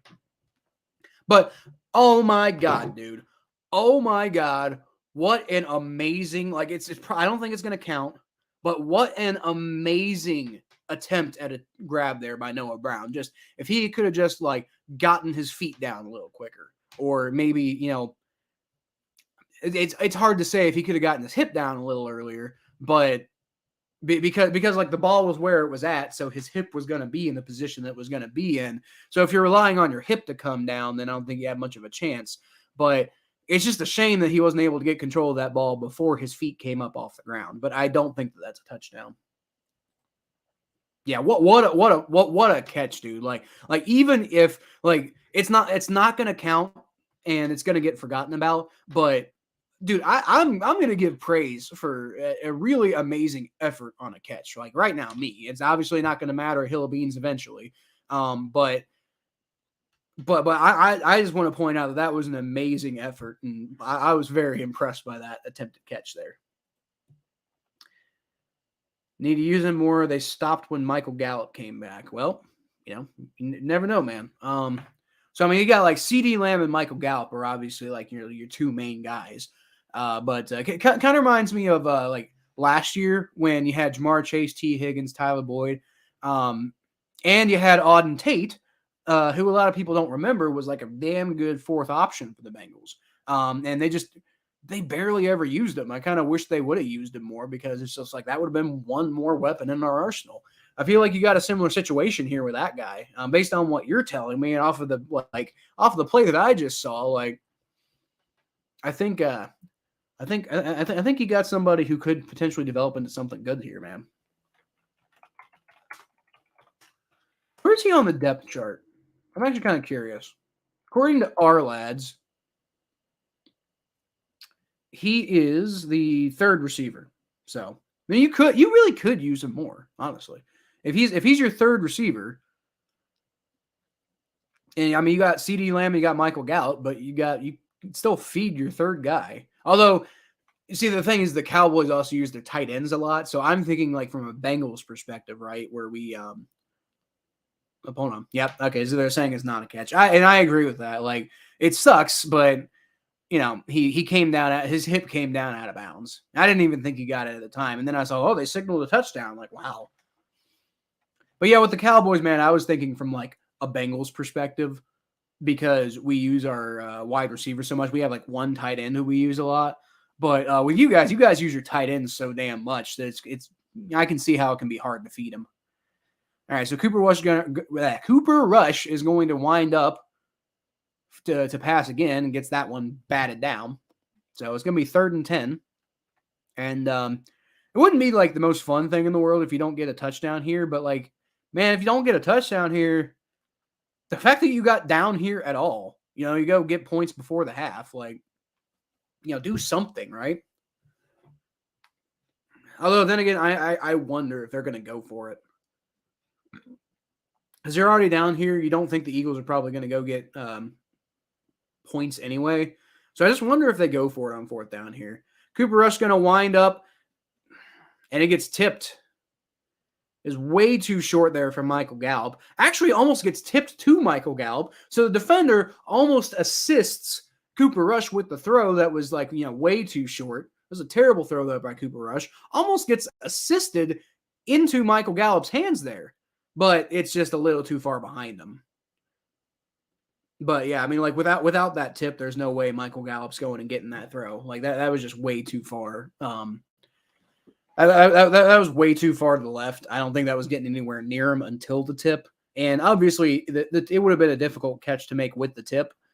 But you at least had a chance at it, right? So Cowboys are going to take the field goal, and they're on the board finally. Cowboys have points. It's a 20-3 ball game, and I imagine the Eagles are going to get the ball back, but with 30 seconds left in the game, they're probably just going to kneel on it to go into halftime. And 29 seconds left in the game, actually. Being used a lot when Michael Gallup was out. Yep. Well, see that's the thing, because the Cowboys, like I said, the Cowboys use tight ends so much. So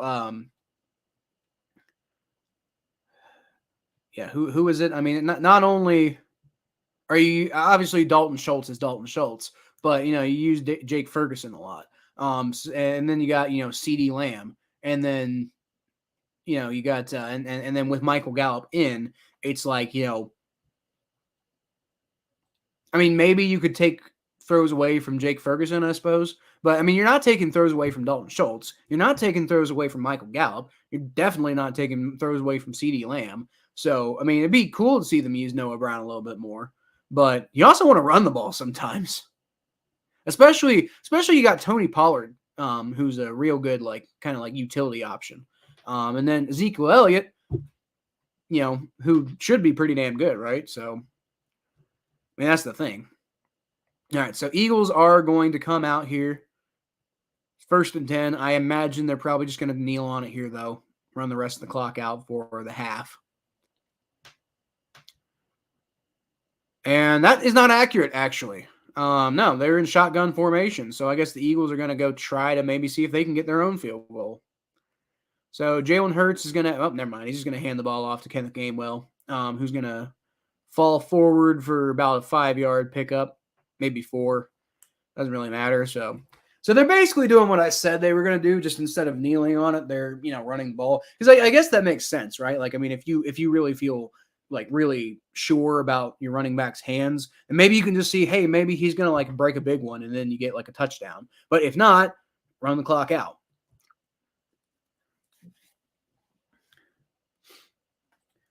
Yeah, the running game. So, like, I mean, Tony Pollard has been okay today. That's the thing. Like, and especially as a pass catcher, Tony Pollard's been good.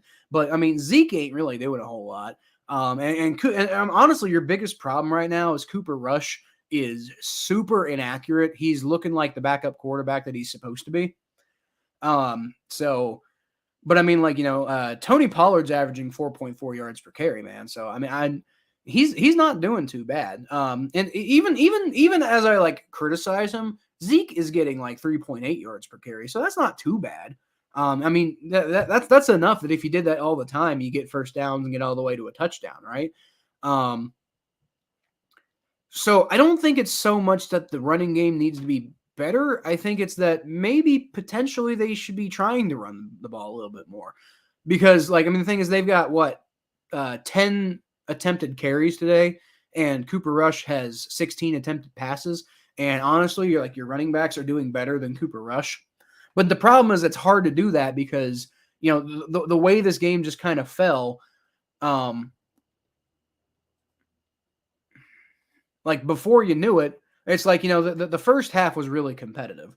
But the first quarter was really competitive, but as soon as the second quarter started, it was an avalanche for the Eagles.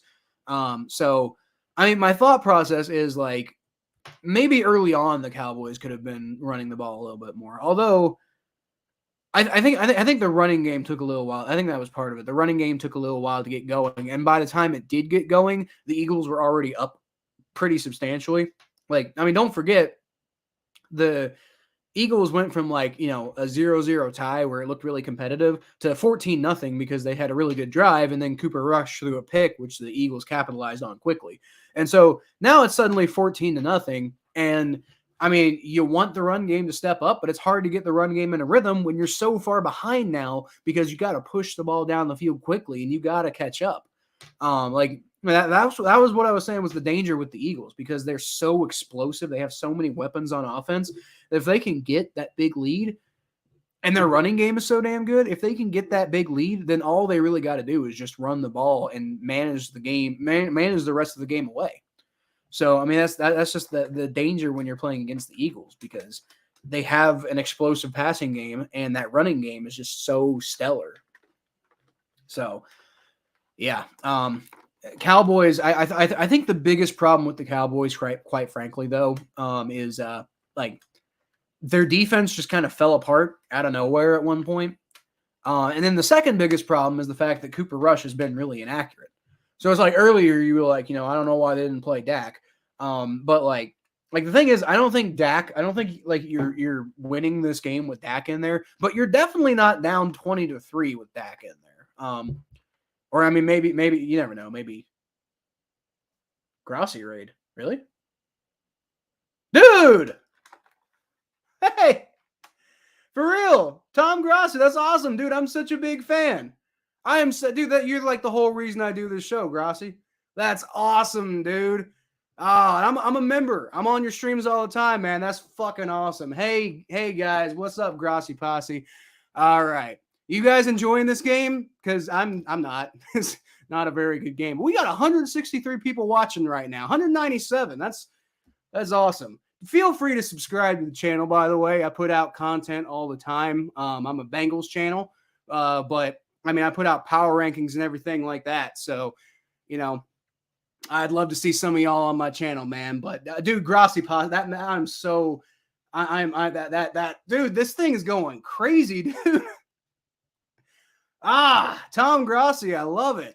I watch clickbait, man. I watch oh god, why can't I remember the name of it? GPS. GPS, and I watch all your Packers shit. I actually started sort of becoming a fan of the Packers. Like, not really. I'm not a fan of the Packers, but I started like kind of liking the Packers a little bit just because of all your content, man. Dude, I love this. Grossi Posse. Let's fucking go, dude. God, I love it. And this person who's part of it, Love the Bengals. Kitty goes meow. Let's go. Let's go. I thought I was. I remember when Tom started that because it was like in one of his like reaction videos and he did the kitty goes meow thing and I was just like because it was kind of derivative. But then it turned into this whole big thing and I'm like, wow, people are paying attention to the Bengals. That's awesome. Let's go, dude. Grossi posse. That's awesome, guys. Yeah, Majestic. Just talking about Tom the other day, dude. I'm telling you, dude. I'm telling you, dude. You know what I'm gonna do? I'm gonna go watch his stream after this because I tend to do that anyway. But yeah, nah, dude, that's awesome. Tom Grossi. Let's go, dude. Let's go, dude. That is so cool. That is so cool. That is not cool though. Browns beating the Bengals. It's not happening. The Browns are terrible, first of all. But hey, I'll tell you what, Mistake Boy 562, which is just a very depressing name. If you like the Browns or you like Bengals Browns content, I also run a podcast, the Battle of Ohio podcast. Go check that out. That's awesome, dude. Tom Grossi's a good guy. Tell you that right now.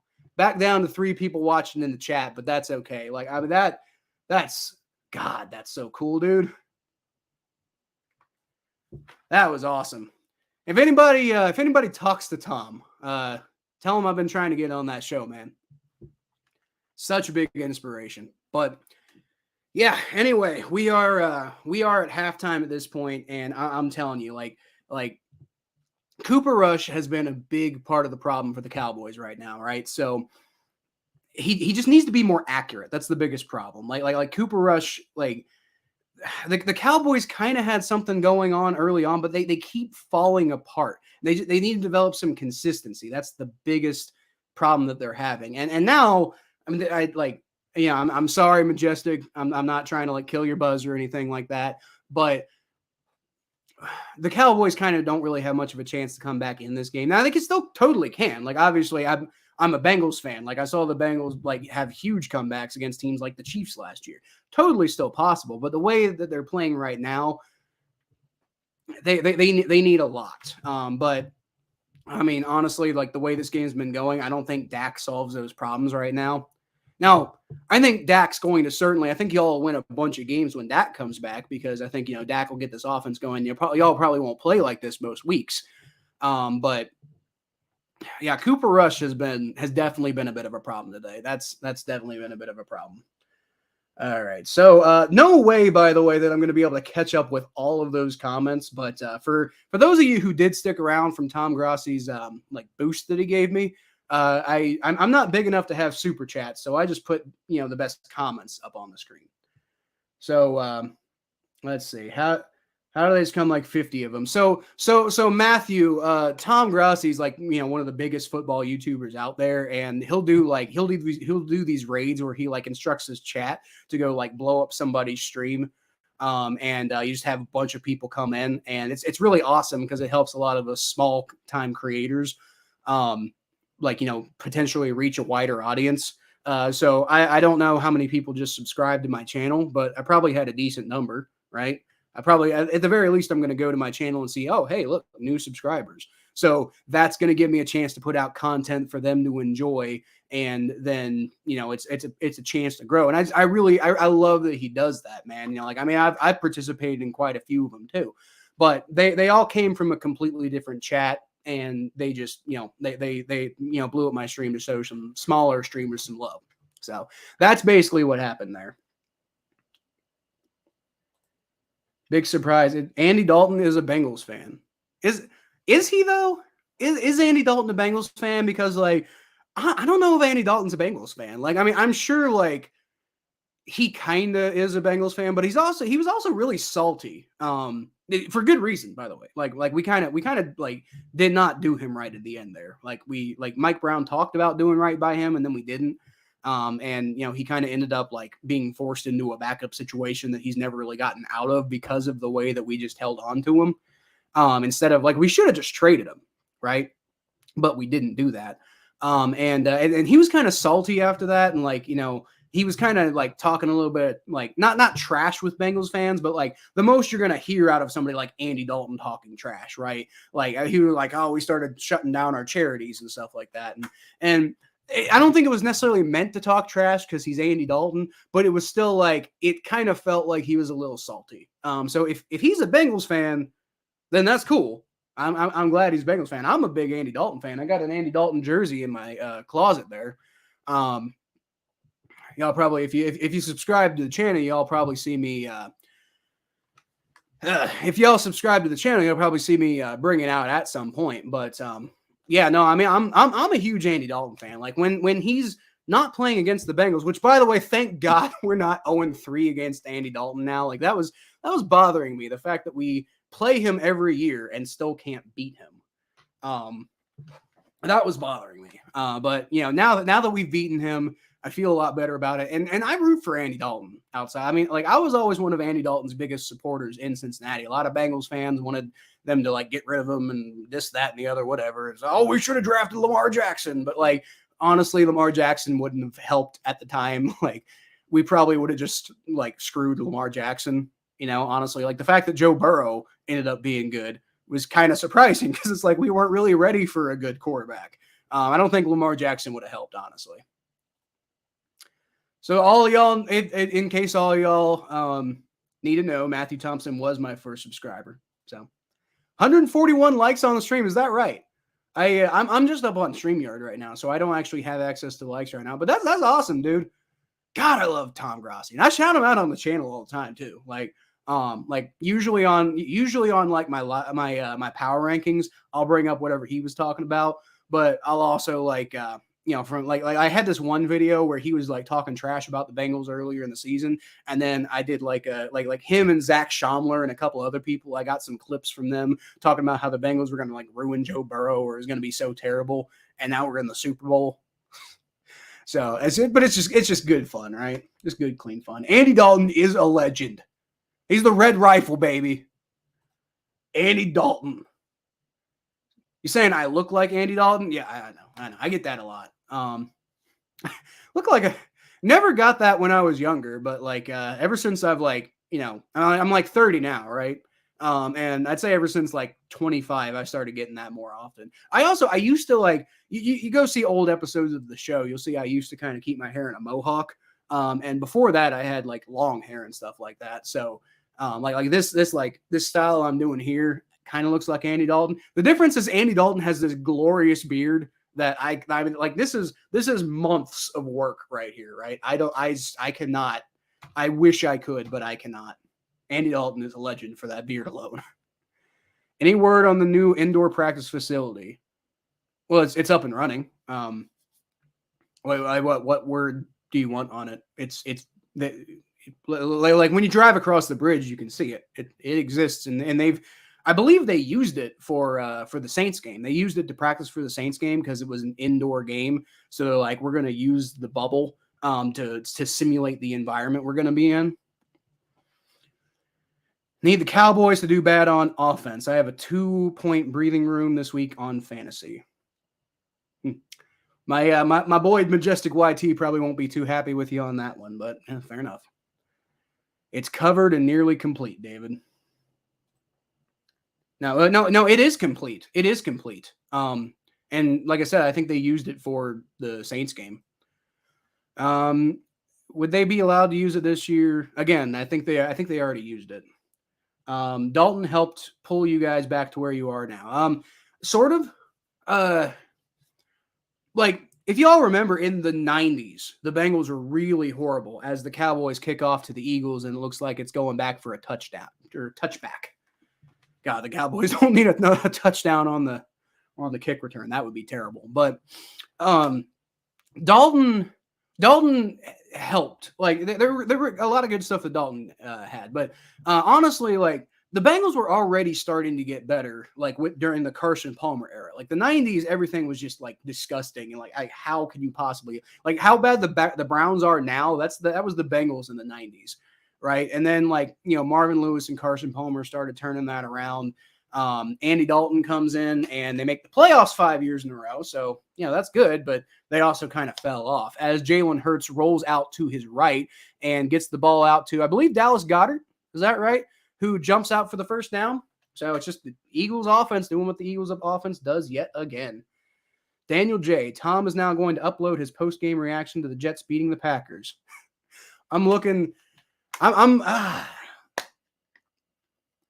feel bad for the guy. I do. Like, I mean, the Packers are just the Packers are bad now. Like, that's got to be weird after years of your team being really good, and now he's gonna know what it's like, being a fan of a bad team, especially like, if Rodgers goes soon. It's gonna be interesting. Jalen Hurts from under center is going to hand the ball off to Miles Sanders, and the Cowboys are all over that one. So, I mean, be nice for them if that could have been more like that the rest of the year, right? Grossi posse raid, dude. I'm actually not going to lie, because I'm a big fan of Tom Grossi. I'm, like I said, I'm a member of his channel, and I've been following his stuff for years. When I do these streams, I always kind of have in the back of my head that it might happen. But that's so awesome that it did happen, and I would love to do some stuff with Tom Grossi, but I also know that I'm like I'm a tiny channel, so I can't imagine, unless like maybe the next time the Bengals play the Packers in like 4 years, he might invite me on then. But no, that's so cool. I'm still kind of geeking about that, like honestly, like as Jalen Hurts throws it out of bounds to basically nobody. So that's going to be 3rd and 9 now. And Cowboys defense is finally doing something, but hopefully just not a little too late, Won't be fully ready to use until almost December. But yeah, so you might be right, but I swear I heard that they were going to be using it for the Saints game. So went to Tom Grossi and said, thank you, Matthew. Thank you for doing that. I'm sure, because like he always watches the people's reactions, so I'm sure he saw that I was happy with it. But I'm glad somebody went and thanked him. And Jalen Hurts is going to go down with a sack there. That's number 6 Wilson, who is going to come up with the big play for the Cowboys defense. The Eagles are going to go off on 4th down. So if you're going to have any chance of coming back in this game, the Cowboys defense hunkering down, playing well, that's how you got to do it. Shout out Matthew Thompson. Yep, did that earlier, my man. Gotta go. See you, buddy. Forget Palmer played for you guys. Yeah, he did. He did. Dude, you know what, actually, let me see if I can go find it real quick.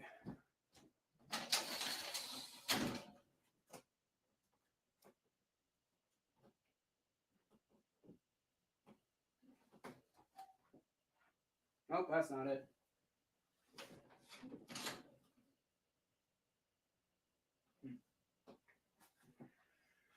Well, I can't find it right now, but I have a Carson Palmer jersey, like my first ever jersey that actually my first jersey was a Jeff Blake jersey when I was a little kid. But my first jersey that was like after I was really cognizant of like football and everything like that was a Carson Palmer jersey, and I grew up with that thing. And then when he did that whole like, trash where he like, basically acted like an asshole to get out of the team. I took a bunch of duct tape and I plastered on the back of it. Over Palmer, I wrote quitter.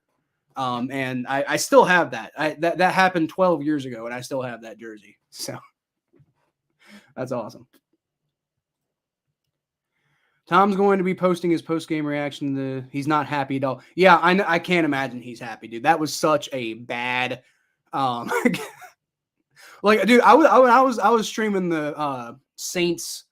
I was streaming the Bengals Saints game during that, and I was watching the entire time. I'm like, oh my god, the Packers are getting slaughtered by the Jets here. And I was actually thinking, I was like, oh, dude, Tom is gonna lose his mind. Like that's rough, dude. Ugh, yikes. Did I get 130 subs? Dude, really? Dude, no way. Let me see. Let me see. 130 subscribers. Bro, that's awesome. That's so cool. Dude, I'm geeking so much right now. Like y'all don't know how much this means to me, honestly. Like that's just the coolest thing ever. What is the score of this game? Well, it's 20-3. Not really much of anything all that exciting, but as y'all see, my prediction here was 27-24 Eagles. Obviously, at this point, I think I may have been a little too high on the Cowboys. You know what? The 27-24 is still possible. You know, like if the Cowboys can hold them to one more touchdown this game, and then they have a comeback, 27-24 is still possible. You know, like crazier things have happened. Said it's a multi-problem now. It's the coaching, the offensive line, and Aaron Rodgers.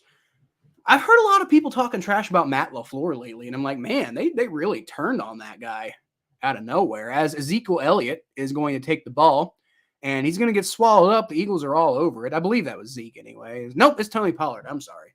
Tony Pollard is going to take the ball. He gets about a 1-yard pickup after the handoff from Cooper Rush. Make sure y'all put the notifications so y'all can watch the power rankings and other content. Yeah, for sure, man. I was trying to plug everything as Cooper Rush does get it out to number 87 there for a first down. And that is Jake Ferguson on the catch. But yeah, I mean, good call there, Majestic. I was trying to plug everything there while everything was going really quickly. But I was geeking too hard at first. It was hard for me to actually think to do everything, right? All right, so Tony Pollard's going to take the handoff, and he's going to get up about 8 yards. So the Cowboys' offense looks like it's moving now. So that's better than what we've seen so far. According to, I'm assuming your Bleacher Report there, Jordan Poyer hired a car service to drive the 15 hours back to Buffalo because he wasn't medically cleared to fly. It's rough, dude. Not medically cleared to fly with a rib injury. That's problematic, you know? All right, Cooper Rush is going to hand the ball off to Tony Pollard, and he's going to bounce around. He's going to pick up the first down. Eagles don't let him get a lot, but it's going to be enough for a first down. So, once again, Cowboys offense driving. If we can get the 27-24 scoreline, let's make it happen.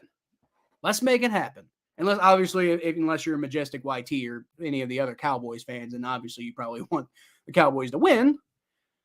There's an Eagles player who's hurt on the field, so I didn't see what happened with him, but hopefully he's okay. Don't root for injuries here. Niners did not have fun as the Falcons after the Bucs game went ham, lose 28-14. Yeah, I saw the Niners lost. I was actually really surprised. I do not believe in the Falcons in any way, shape, or form, but they're starting to look like something, you know, something to pay attention to. Gained 50 subs. I actually gained 60 subs. I was at 70, I think, this morning. Or maybe it was like 79 or something like that. But yeah, no, dude, that's like that y'all basically came in and like nearly doubled my number of subs, right? Like I'm over 130, like being at 130 now. Like I've been sitting here thinking, like, you know, man, when I get 100 subs, I'm gonna like give a shout out, and I'm gonna be like, don't forget to follow me, by the way, on all my media here. So I at Kyle Phelps 92, Facebook.com/the Phelps. You know, I mean, you're not gonna see as much football content from me there, but that's where I'm at. Bengals ATB, that's atbnetwork.com. I don't post as much written content there anymore, but I definitely have access to it, and I try to put my power rankings up. I've been a sports content writer for like 15 years, so that's just the latest company that I'm doing business with. And the Battle of Ohio podcast, if you want to see a Bengals-Browns rivalry podcast. My buddy Thomas Stargell is a somewhat big on TikTok, so might be a good follow there too. Anyway, Cooper Rush is going to roll back, and he's got a man wide open. I believe that's Jake Ferguson again for about a 15-yard pickup, and probably could have had more, but he had to. He basically had to corral it and come down with it. So unfortunately, he wasn't able to get any yak there. But hey, that was a good play there. The Cowboys offense is moving.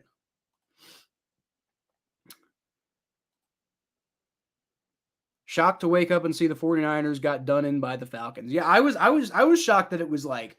It was a really decisive win for the Falcons. That's the main thing. And here's the thing, like 28 points for the Falcons, that's a cursed scoreline there, right? But they held on and won.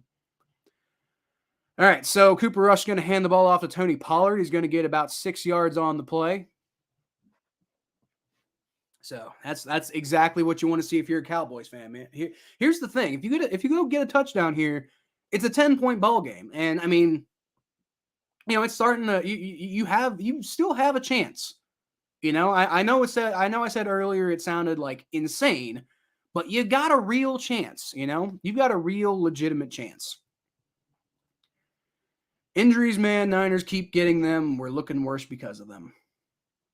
Yeah, that's like been the Niners MO for years, right? Like they have so many injuries happen to them as Ezekiel Elliott plows ahead for about a 5-yard pickup and the first down. So Cowboys running game is getting going, and that's exactly earlier. I can't find it now, Majestic, because there's just so many comments in here. But earlier you were saying the running game just needs to get going, right? So the running game's getting going now. Happy to see the Saints gave the Bengals a good run. You were expecting to get spanked by the Bengals? Like what Bengals team have you been watching this year? Ezekiel Elliott swerving around, gets all the way up to the outside, and he's in for the touchdown. Cowboys. The game is back to competitive now. 20-10. That is there you go. There you go. So this game is really interesting now. This game is really interesting. You know, it's a 10-point ball game. If the defense can keep playing like they've been playing, the offense can keep driving and doing stuff like that, then they have a real chance of coming back, man. That's all I'm saying. Touchdown. Let's go. Let's go. Let's go. I'm not even rooting for the Cowboys. Like, I mean, I kind of want to see I kind of want to see the Cowboys win for you, Majestic, being such a loyal subscriber here, but I mean, as like I've said before, my sister lives in Philly, and I like a lot of stuff they have in Philly. I really appreciate. So I mean, you know, I'm not really too down on either team here, but just for you, Majestic, we'll root for the Cowboys here. Although I'm honestly rooting for my scoreline. That's what I'm rooting for. Like I come to watch these games to see a good game. That's what I want to see. So if we can get it to the 27-24, that's what I want to see. Like, especially considering these two NFC East teams that got nothing to do with my Bengals. It really doesn't matter. Honestly, not a whole lot matters right now because outside of like AFC North teams losing, but until the Bengals can really kind of fully get their shit together, it's like worrying too much about like, oh, the Bills beat the Chiefs and that might, you know, have this effect on our ability to go get the number 1 seed. Like no, I'm not really thinking that way right now because we're 3-3. Like we're 500. Like, I mean, I'm not saying like we couldn't make a comeback and, you know, potentially be competing for that number 1 seed at some point, but I mean, they got to show me that first, right?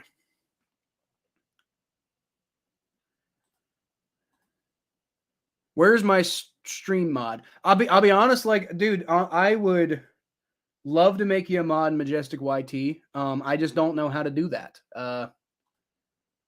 Yeah, no, I'll look into it. I'm gonna like look it up on actually I'll see if I can look it up right now. Just don't want to put too much dead time since we have like decent number of people watching here.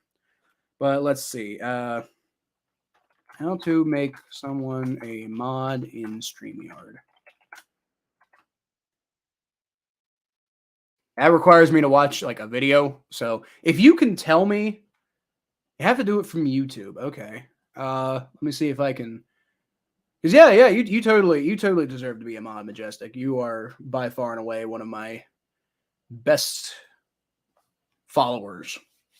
And you're, you know, click your name. I'm not getting anything. Oh, wait, here we go. Add moderator. There we go. Majestic YT is now a moderator for your channel. There you go. You're my first moderator, Majestic. There you go. Tom's post-game video. Packers get embarrassed by Jets. They did get embarrassed by the Jets, man. Now, here's the thing. The Jets are good. Like, I don't know if people really want to hear that. I don't know if people are ready to hear that right now, but the Jets are a good football team. So, like, I mean, honestly, like, Tom's mad because the Packers are losing games and they have all these frustrations as there's a flag on the kickoff. Tom's mad because the Packers aren't beating teams he feels like they should beat. But we got to stop thinking of the Giants and Jets as, what is this? I think it's on the kicking team, offsides on the kickoff. Okay. But we got to stop thinking of the Giants and Jets as these like trash football teams, right? Like the Giants, I don't know how they did it, but they're randomly good now, apparently. So like the Giants are good, and the Jets, I know how they did it because they've been building this for a minute. But the Jets are a good football team. So I mean, I really honestly, I wouldn't be embarrassed by the fact that you lost by like 17 points, but don't be embarrassed from losing to the Jets, really. Like, but honestly, like as Jalen Hurts throws it and it's tipped and then just falls harmlessly out of bounds. But I mean, honestly, if you're a Packers fan, feel bad that you're, what are they, 3-3 now?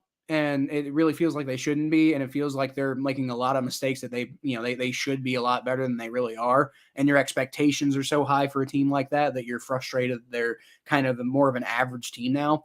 But don't feel bad about losing to the Jets and Giants because they're good this year. Both of them are good.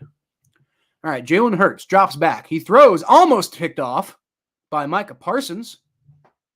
Isn't able to hold on to it, but almost picked off. So, wow.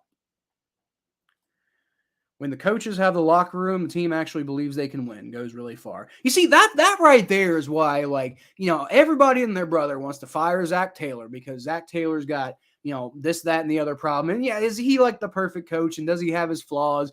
Sure. But you can't just fire people all the time, dude. You have to build something.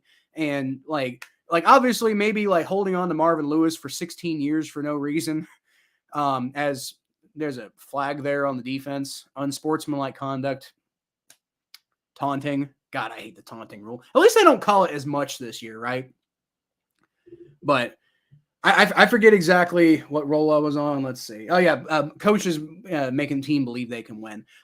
Zach Taylor is such a good culture guy. That's the thing. That's why. Yes, he has stuff he needs to improve on, but fire Zach Taylor for what? I know it was a really rough start there, but he was also working with a team that was basically that had nothing going on for it. Had a bunch of old veteran players who were not any good anymore. Miles Sanders takes the handoff and gets about 3-4 yards on the pickup there. So the Eagles are moving this ball, and the Cowboys can clamp down on them, then that's something. But Mike McCarthy's got something to say to the ref. I don't know what he's saying, but probably something to do with that Micah Parsons taunting penalty, which he was taunting. But my point is who cares? I fucking hate this taunting rule, dude. Giants are good, but it's crazy because they're missing their top 3 wide receivers. That defense wins games. That is true. But I got to say, man, you know who they're not missing? They're not missing Wan'Dale Robinson, and that dude is the truth. I promise you, as a Kentucky fan. As a Kentucky fan, I can tell you Wan'Dale Robinson is the truth. And I will be rooting for him, even though I don't really care at all about the Giants beyond that. Packers have forgotten how to run the football, and they keep throwing hero ball. Yeah. Aaron Rodgers kind of got this... Aaron Rodgers has really kind of turned into this asshole, as he's kind of gotten to the tail end of his career. I feel like he feels like he's got all these accomplishments now, and he can just kind of, he's well, I'm Aaron Rodgers. I'm allowed to be an asshole. I feel like he's got that in his head now, and because he's acting like that, it's going to be really hard for him to actually do well, because you got to be somewhat humble to be able to work hard enough to play in really well in the NFL. As Jalen Hurts takes a sack, Dante Fowler Jr. is all over him. And Cowboys defense, they hold. See if the offense can get out there and make this a ball game. 1 possession ball game. Unsportsmanlike conduct. So yeah, it was taunting, Majestic. He was taunting. It's a stupid rule. And I hate it. And I wish we'd get rid of it. Yeah, talking shit just like everybody else. But he's doing it in a way that looks ugly. And, almost breaks the kickoff. Turpin, you were talking about him earlier. There is a flag, though, so it might have been partially due to a flag. But good run there. It sounds like the Cowboys are looking pissed off, though, so I think they know the flag's on them. But yeah, that's my thing, man. Dudes are out there talking shit. The only problem is they're doing it in an ugly way, and it looks mean to the cameras. Dude, I fucking hate that so much. But by the letter of the law and the way that the refs enforce it, it was taunting. So, but yeah, bull crap, dude. Yeah, holding on Carl Joseph there. So it's going to bring that kickoff all the way back. Unfortunate. Putting that work on him. Yeah. In general, yes, Majestic, y'all are putting that comeback in. And honestly, you kind of came down to the very tail end of when you had to, like if you're gonna go make it work, now's the time to do it. You got to do it. But I mean, hey, you got to give the Cowboys credit for finally being in, finally making it work. And they've turned this back because it started out being a really compelling game because I was talking about this earlier for anybody new who joined the stream. I was talking about this earlier, but I hate it how, and it's like Tom Grossi, right, and Brandon Perna. This is one of the things that sometimes I do have a problem with the way that they the way that they talk. It seems like them and everybody else, to be fair, not just them. But it seems like everybody's just if it's not a really high scoring game, it's considered a bad game. Well, it's okay, so that Broncos Colts game was a horrible game. That was just a joke of a football game, right? But the Commanders and Bears, I didn't I mean, yeah, it was two teams that nobody gives a shit about, but and it wasn't the best football game of all time, but I really felt like that one was a lot more compelling and deserved to be talked about as hey, this is somewhat compelling. This is kind of fun to watch. Now, obviously, you want more compelling matchups than Commanders Bears, but at the same time, the actual football game that you got, if you love watching football for the sake of the football itself, it was a fine game. And in this game, it started out, there wasn't a whole lot of scoring going on at first because the offenses were getting into a rhythm and the defenses were playing really well. And I enjoyed that personally. I enjoy it. I could do a 0-0 ball game most of the game and you end in a 6-3 score line. I feel like people get addicted to score lines. And if you don't have a high scoring game, people say it's a bad game. But you can have a good football game that ends 6-3. If the defenses are playing well. It's not like I said, that Broncos Colts game, it was really just the defenses were sitting there oh, cool. The offense is bad. I'm just going to sit back here and do nothing. But when the defenses actually cause things to happen and cause a lack of scoring when the defenses play really well, I find that fun to watch. And that was actually what this game was at first. And then the Eagles just kind of blew the hell up. But now the Cowboys are kind of starting to come back. So, I mean, maybe this turns into a fun game overall too.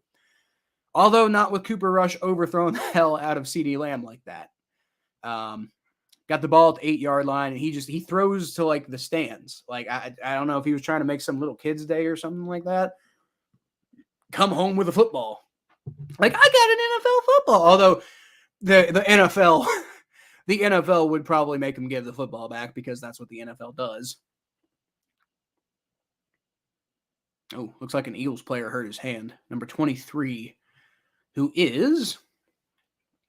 have the roster pulled up here. That's C.J. Gardner-Johnson. Looks like he came off with a bit of a hand injury. Cooper Rush hands the ball off to Zeke. And Zeke picks up about, 8, 9. He gets to the first down marker, although I think they probably... Now, just so y'all know, I don't have the audio on because, obviously I can't have... Any audio would get my channel copyrighted and taken down. And then, I could put, my headphones on and have the audio on in my ear to hear what's going on, but then that would, that'd make it hard for me to, talk. So... I imagine they probably blew the whistle dead, and it looked like they did because, that it ended up being 3 yards to go. But Zeke takes the ball and finishes it off, and now they have a first down.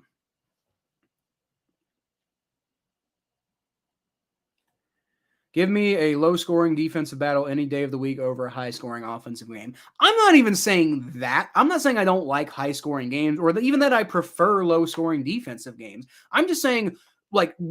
games full of really good defense are also really fun to watch. I would say that's equal to a high scoring game.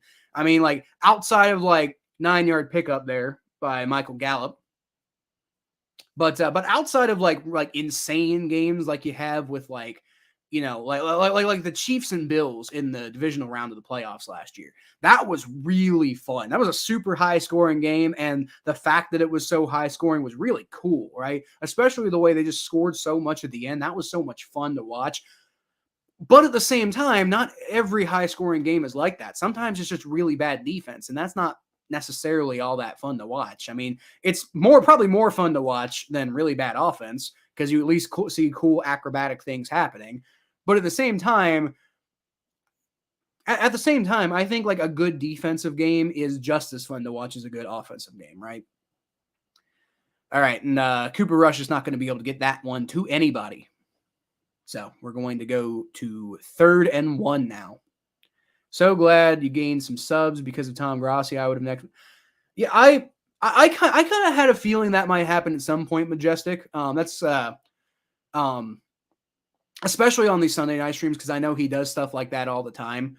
I wasn't necessarily expecting it at any time as Ezekiel Elliott gets to the outside and gets a first down.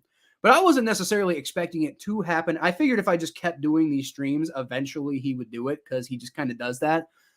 But I didn't know when it was coming, right? So it's like the fact that it happened today, I was like, yeah, let's go. But I figured that like if I just kept doing streams, eventually something like that would happen at some point. So, but I mean that's still so cool that happened. Michael Gallup, man. And I'll get to you in a second, James, but the Cowboys hand it off, and this time that handoff doesn't go anywhere. I think he does pick up a yard on the play, but Tony Pollard on the run, by the way. Can't really do anything with it. James Preston, if you've ever watched a game of rugby league, the best games, the low-scoring games, where two defenses are just hard to check. Okay, so that's true, James Preston, and Majestic YT agrees with you. But rugby is a different game than the NFL, right? Like rugby is what the NFL was early in its inception. So it's just like, you're expecting different stuff out of rugby. You don't have the same kind of, it's about big, brutal, like, brah kind of stuff, right? Like the NFL has gone much more in like an athletic and like acrobatic type of direction, right? So I mean, like I agree with you. But rugby is a completely different like game than football. So it's a little bit different. As Cooper Rush throws to CeeDee Lamb for the first down. And that Cowboys offense is moving again. Would you rather spend the rest of your life always feeling like you're right about to sneeze or forever having the hiccups? Dude, fuck you, first of all. Like for real. Fuck you and the horse you rode in on. Oh my God, that's awful. Tony Pollard's going to take the handoff, and he's going to fight for about 4 yards, so it ends up being a pretty decent play. But anyway, Paul, I'm not trying to ignore you, but I just that sounds like both of those sound like literal hell. I think I might rather just kill myself. But out of the two, I think I'd rather be like on the verge of being right about the sneeze because like I get legitimately angry. Like you can ask my wife. Like I get legitimately angry when I have hiccups that I can't get rid of. It pisses me off so much. As Cooper Rush throws to number 85 for a first down. He fights for that first down, man. He is not going down easy. Noah Brown, who we were talking about earlier on the stream. But yeah, Paul, like, dude, I legitimately like hiccups legitimately make me like viscerally angry. I don't know why. They just I get so mad at hiccups. So it's like at least if I had to sneeze all the time, I'd probably just be like annoyed. But I wouldn't be like constantly pissed off, right? Like I don't know if I'd be able to live my life if I had hiccups all the time. I hate them so much. That's about a 1 yard pickup there for the Cowboys on the handoff. James Preston, I'm from Australia, so I grew up playing rugby. Been a very slow grind learning and understanding gridiron. Yeah, like I would probably say the same thing about rugby. I've always kind of had somewhat of an interest in rugby. It's just, it's not big enough here to really be able to get super into it like you do with the other sports. But yeah, like I do. I mean, gridiron football is such a fascinating, like complex game. You don't really even really realize it. That's part of why I love it so much. Like I grew up just like a rabid, insane, literally insane. You got to be insane to be a Bengals fan. As CeeDee Lamb gets first down, but there is a flag on the play. You got to be a little insane to be a Bengals fan. But I took that from like I don't get quite as super angry when I watch football anymore. Like I get really mad when the Bengals don't do what they're supposed to do. But I don't get like it's less of it. It's still emotional for me, but like I'm so into football now. Actually, I work for Pro Football Focus, and I'm a video editor for another YouTube channel. I football's so interesting just in general. And there's just so much to learn. You'll never stop learning about it. It's fascinating. That's why, I mean, you have these NFL players who are like, oh, they're all gigantic football nerds. And then like some of them just can never even get enough. And that's why they go into like coaching and scouting and et cetera, et cetera. Scouts don't really even make a whole lot of money, right? But people just do it because football is so fascinating. There's just so much to it. There you go, Paul. That's what you'll get with me. I'm an open book. Quite honestly, there's not a whole lot that I won't talk about. All right, Cooper Rush is going to hand the ball off to Zeke, who evades the tackle, so only gets 1 yard on the play, but manages to avoid losing 4 yards. So that's better than what you almost got there. The Rugby League World Cup just started this weekend. You should watch a few games if you can. So here's the thing, James. I actually don't have TV.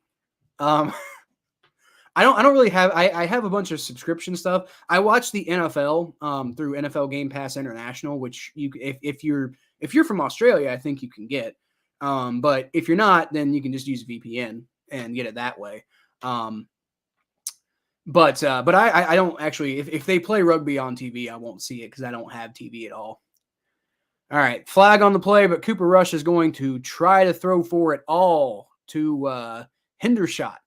And doesn't connect. There's a flag on the play. We'll see what this is. You saying there's no flag? Yeah, looked like there was a flag. Illegal motion on the offense. Yeah. Illegal motion. Apparently, this is the. I've never seen them actually do the motion for illegal motion. So I guess it's just like kind of doing this. Like just kind of chopping at your neck a little bit. Like, well, actually, he does it more like near the chest, right? So like illegal motion, right? All right. Not really much of a good play for the Cowboys anyway. But whatever. So it's gonna be 2nd and 14, and Cooper Rush is in shotgun formation with Zeke to his right. He's gonna hand off to Zeke, and Zeke is just gonna like bowling ball his way down to like the 12-yard line, like. Man, that was a respectable run right there. I'm not gonna lie. Like, I don't like Zeke because I hate Ohio State. But I can't hate on that run, right? And I will say Majestic. That's the one thing about the Cowboys that I do have trouble rooting for, is just because I don't like Zeke, and mainly I don't like Zeke just because of Ohio State fans.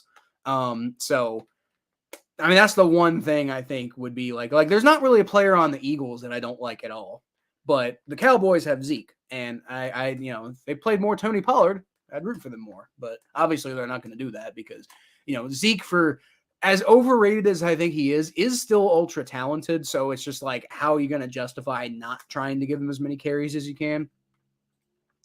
Football is the ultimate game of chess. It really is. Like, it's such a team-oriented thing. Like you have so many different moving parts and so many different strategies and things that you can do. But it's more than chess, because chess is like every piece does what it does and it always does that. Football is different because every single player who's on the field is going to have a different level of efficacy on each individual play, right? So you have different things that are going on each play. Whereas like in chess, it's like a pawn's always going to do what a pawn's going to do, right? A pawn's always going to only be able to attack diagonally. A pawn's always like, the whole point of it is really to like, try to like get your opponent off guard or try to get down to the end of the thing and try to get it turned into a queen. Or like a rook is always like, if you need to go diagonal, can't do it with a rook. But the thing is, Carson Wentz out of nowhere, or Andy Dalton's a good example because it happened earlier. Andy Dalton on 3rd and 25 can run the ball for like, a first down. It can happen, whereas like it would never happen that way with a rook. It's just not going to happen. A king is always only going to be able to only move one space. And you can do a lot of cool stuff with a king, but it's always within the exact same parameters. Whereas a football game, those players can do different things if they need to, and they'll do it in the moment. So that it's even more interesting than chess, honestly, the way I see it. You have Game Pass, normally watch the games afterwards because they're played early in the morning here, and there's no way of getting my ass up that early to watch. That is fair. I'm lucky that they're all afternoon games, but I totally would. I would get up early to watch Bengals games. Like when they play in London and the games are at like 9 a.m. for me, I get up to watch that game. But I also feel that.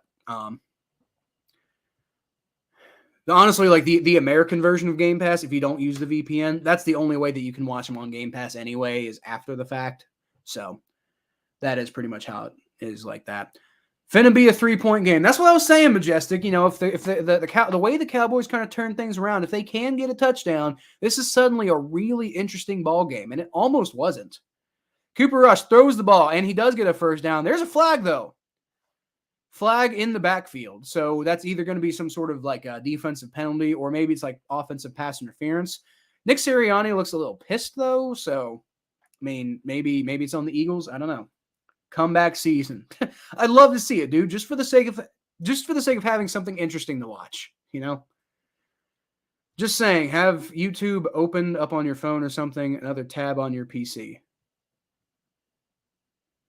Like for what? And illegal contact on Darius Slay. So that actually isn't going to end up being a really good play for the Cowboys. You can't do that. But Majestic, what? The longer comments aren't sent to you. I don't know why. Oh, really? Interesting. That sucks. 10:30 a.m., which the games kick off, is the latest one here. That's rough, dude. Being in Australia, I would imagine. But anyway, Cooper Rush is going to hand the ball. Oh, no, he's going to fake the handoff, fake me out to Zeke, and get the ball off to 87, who's going to get in for a touchdown. That's Jake Ferguson yet again. He's been having an interesting night. Maybe think about picking him up in fantasy. But the Cowboys got it down to a 3-point ball game, and suddenly, after it looked like this was going to be a massive blowout, that just like, what are we even watching? This is a fun game, dude. This is a good game. Oh my God. I'm now very glad that I streamed this. Dude, you love to see it. I don't even like, as you guys, I'm a Bengals fan. I don't care about the Cowboys and Eagles, but I'm excited that we have a good game. And my 27-24 scoreline, that might happen now. Look, one more touchdown from each team, 27-24. And that's what I'm rooting for today, because obviously I don't care about, like if I stream like a Steelers game, I'm gonna root against the Steelers, obviously. If I stream like later in the season and like the Bengals, maybe they're to get a wild card spot, they need some help from another team. Maybe it's the Jets, for example. They need the Jets to lose, although they did beat the Jets. So if it comes down to the Jets, they have a good advantage there. But maybe they need the Jets to lose to get into the wild card, and I'll be streaming that game, and I'll be honest about where I'm at. I'm rooting for the team that's playing against the Jets here. But in this game, I don't care at all. I'm trying to maybe root a little bit for the Cowboys for Majestic YT. But then I also kind of like the Eagles because I like Philly as a city. But honestly, what I'm rooting for is my prediction. That's my biggest rooting interest here. Let's go 27-24. Or maybe for you, Majestic, it can be 27-24 Cowboys instead of the Eagles. Although that wouldn't happen because I don't think the Eagles are going to get 2 safeties. So maybe not. But if I get in the vicinity, then I'm like, hey, look at me. Pay attention to me because I know how things work. I do video editing for a sports betting channel. If you guys want to go check them out, it's Butt Fumble Sports, which is beautiful name, right? But yeah, go check out Butt Fumble Sports, and I think they got they got 2 games, they got 2 games wrong or something like that. So I mean, money if you follow Butt Fumble Sports apparently, but or you could just follow me and be like 27-24 Eagles, and then we'll see. It's still got a couple more touchdowns to go to get there, but we're close. All right. Let's see. To think Tom Grossi stopped watching the game and turned off the stream. Did he really? That's Dude, you got to power through it, man. Like you never turn a game off. Like, in football, like it's never over till it's over, especially that early in the game. Like I learned that going, like my dad had season tickets to the Bengals when I was growing up. And we never, as bad as the Bengals were getting blown out, we never left until the clock said 0-0-0 because you never know what could happen. And I mean, here's a good example. You know, you never know what could happen. You know, that's all I'm saying. You know, if that's what Tom wants to do, that's what Tom wants to do. And I mean, like during the 1 o'clock games, I guess if a game's bad, I've actually done it before. Like my first non-Bengals game that I streamed, I believe was might have actually, I think it was Browns Patriots, but last year. And I streamed that game, and that game was so bad that I switched to another game. But that's the thing, I switched to another game. We still kept watching football. It was just a different game. As a hardcore Broncos fan, we apologize in advance for tomorrow night.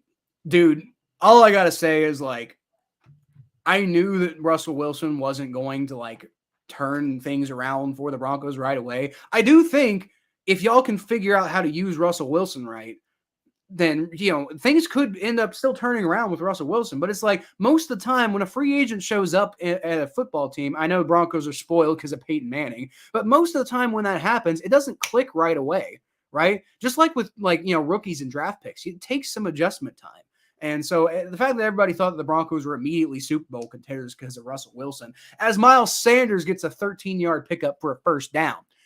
But the fact that everybody thought the Broncos were immediately Super Bowl contenders is just like, I don't know about that. Like Super Bowl contenders in like 2023 maybe, but it's going to take an adjustment period. You know, Russell Wilson is probably going to come and try to adjust to a new scheme and start doing all new things and not using his superpower, which is his legs, right? So I still think Russell Wilson could be good for the Broncos. I really do. But like y'all got to be patient. And it's not just you guys. It's football fans in general are not patient people.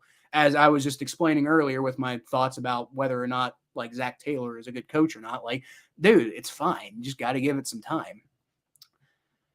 Anyway, Miles Sanders on the 4-yard pickup there. It's going to be second down. Chargers beat y'all, sadly. Yeah. Yeah. Broncos are having a rough time of it this year. But honestly, the biggest problem with the Broncos is that they came into the season with so much hype that it was going to be really hard to live up to that hype, especially when, like, you know, they haven't been that damn good lately. Like, I mean, you know, really good defense, but like you haven't even seen that offense play and you're already talking about how amazing they're going to be.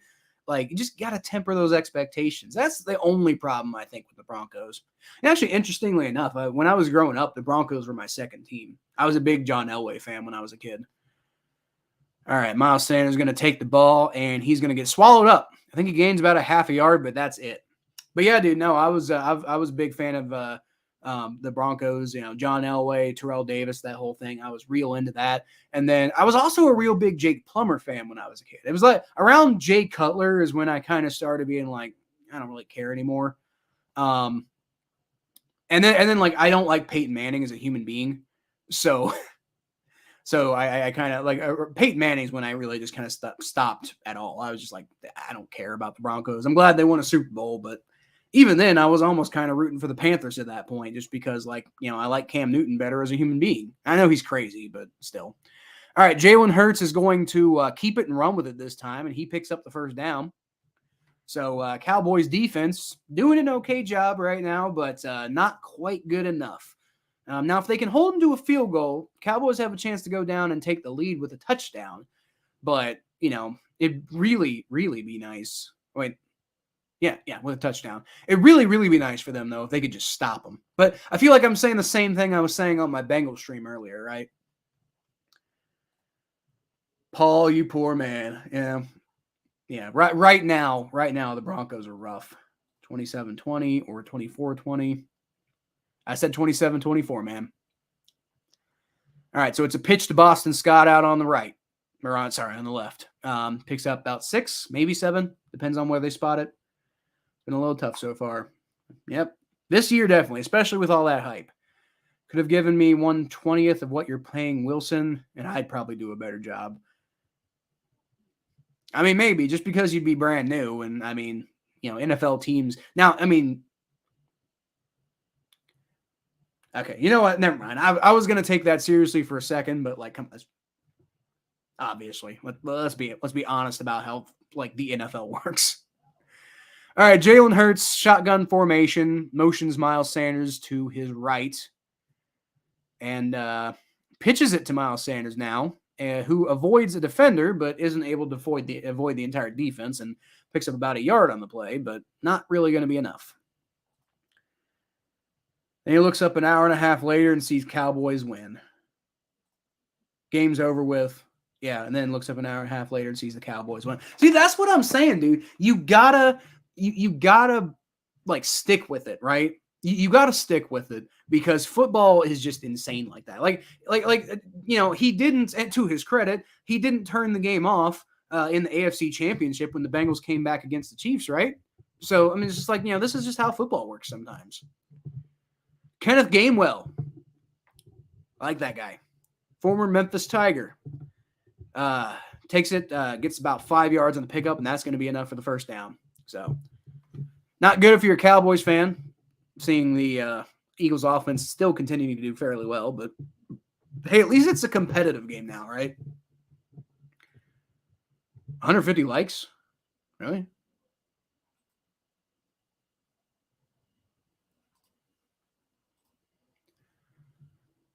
All right, Kenneth Gainwell's going to get it, and he's going to pick up about 6 yards on that play, so it's going to turn into 2nd down and 4, I assume, if I have that right.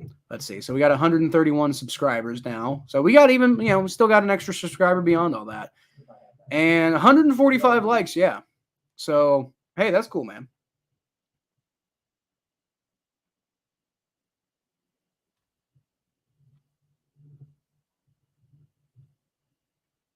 Hey, Majestic. So I'm looking at the I'm looking at all the comments, and I don't see any of those longer ones that you were talking about any longer than the stuff that I am seeing on StreamYard here as Jalen Hurts rushes for a first down. But I'm not seeing any of those extra comments that you were talking about. Didn't turn off the playoff game because it's a playoff game. Yeah, I know. That's probably why. So Jalen Hurts is going to dive for it, and I don't. I do think he got it. The Cowboys were initially all over it, but on the second effort, it looks like Jalen Hurts got it on the dive, the quarterback sneak, but it's really more like a quarterback dive.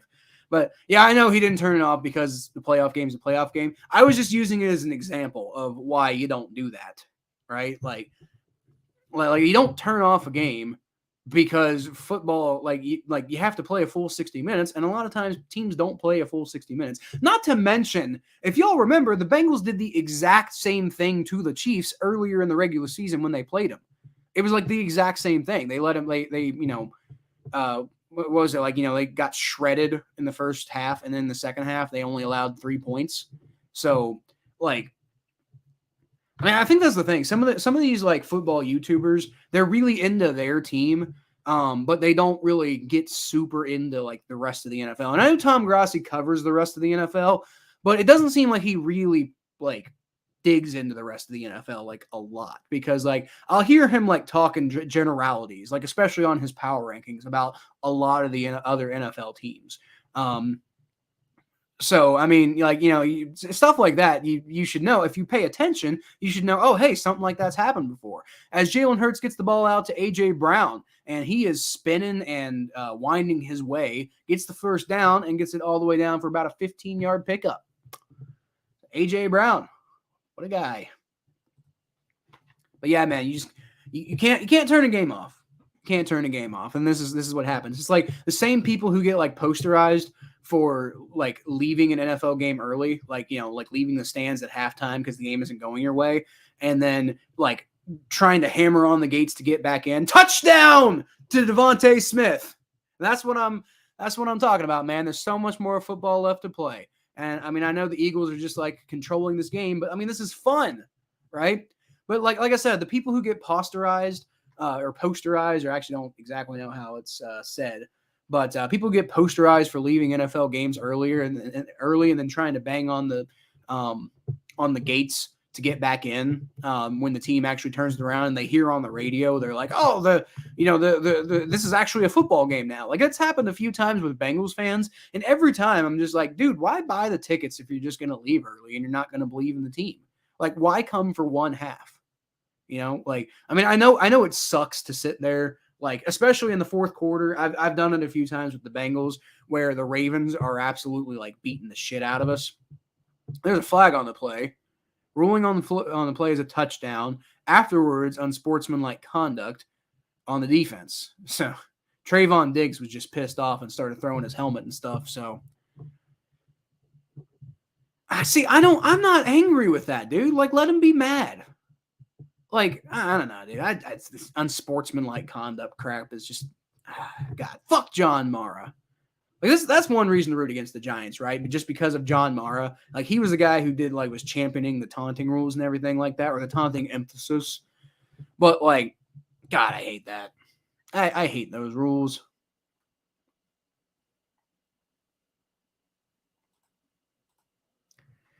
Stuff leaving a game early, those tickets cost too much.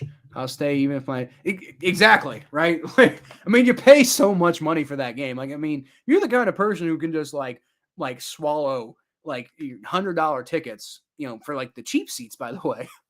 You're the kind of person who can just swallow the $100 tickets, like, oh, I'm just gonna leave early because like the game isn't turning out exactly the way I want. Like, oh my God, I can't even imagine being like that. All right, so the Eagles are going to go for a 2-point conversion here. So they're trying to get ahead by 11. I don't know if I entirely agree with that decision. And the Cowboys stop them, so it's going to remain a 9-point ball game. I feel like that could come back to haunt them because, like, I mean, the Cowboys go down and get a touchdown. Suddenly, it's it's only a 2-point ball game, and then a field goal wins it, right? So I don't know if I agree with the decision to go for it there. Like, I think you just take the points and then, like, like if you give up a touchdown, then, a field goal doesn't beat you, right? Yep. Yeah, y'all can definitely win this, Majestic. I'm not gonna lie. Like, y'all got 7 minutes left. You're gonna need to be a little bit more efficient, I think. Especially with that defense. Like, the offense is kind of doing some good stuff right now, but the defense is gonna need to step up. Like, y'all did just let a touchdown go, and basically Nick Sirianni gave you one by deciding to go for it. So that defense, if y'all are going to win this one, that defense has got to step up. But the defense can do it. Importantly, that defense definitely can do it.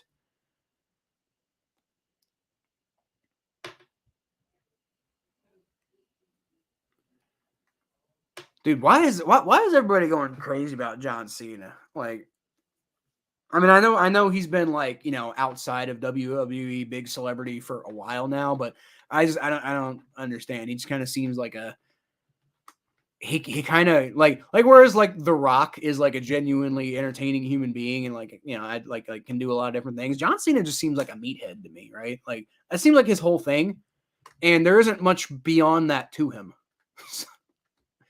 I don't know.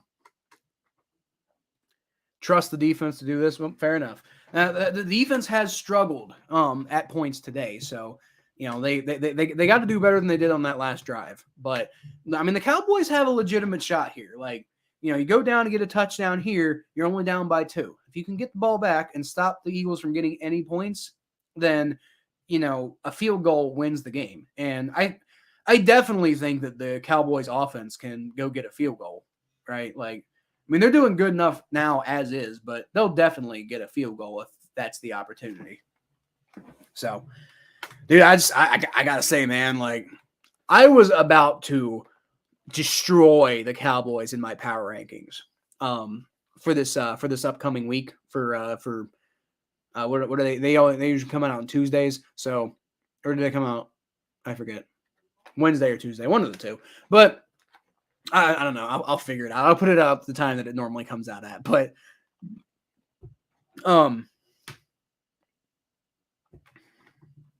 kickoff through the end zone is going to be a touchback. But I was about to destroy the Cowboys on my power rankings. Like, like take them like definitely out of the contenders category.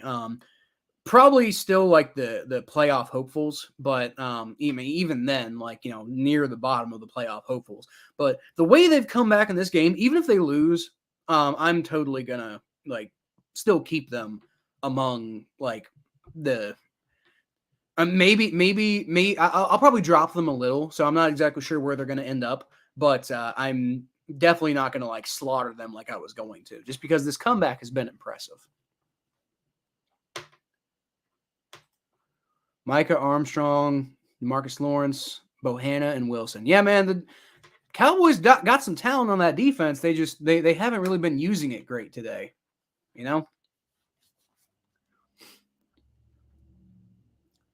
All right, second down. Second down for the Cowboys. They need to move the ball a little bit better. Go get a touchdown. You got a chance to win this. But you pretty much got to go get a touchdown here. I mean, you could go get a field goal, honestly. And then, but then you have to go get a touchdown after that. But if you get a touchdown, then you got the hardest part out of the way. So I just go get the damn touchdown. All right, Zeke's going to be winding in and out of people, juking people left and right. And he gets helped a little bit actually by his offensive lineman, who I think helps him get back to his feet. And he manages to get the first down out of that. So, damn, Zeke, like, I was talking about how he's overrated earlier, but like stuff like that makes it hard for me to make that argument. Not gonna lie. His name is John Cena. God. No, I know, I get it. It's a meme, but still, like, I don't like him. I don't like him as much as other people like him, I think is the main thing. Zeke's gonna get the pitch, and he basically does nothing with that. Picks up about a yard though. Ends up sitting on the bench with his teammates. All right, man. Cowboys can do this. I really think they can. I don't know if they will, but I think they can.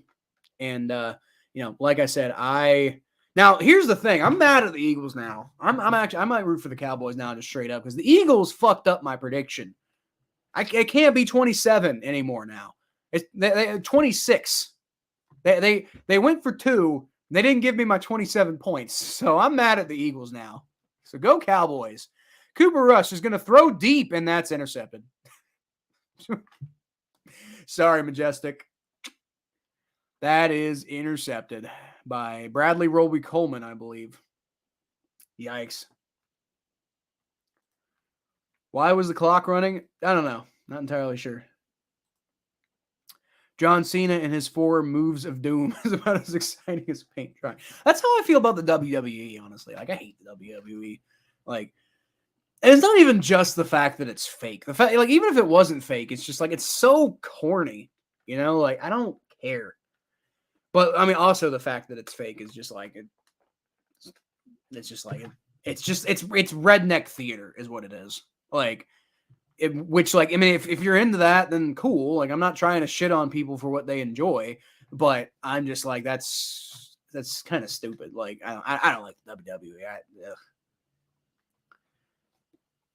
A lot of people I know like the WWE. A lot of people I know who don't like sports like the WWE. I think that's important. That's critical because, like, if you don't like sports but you like the WWE, then maybe that should say something about like the WWE's place in the world of sports.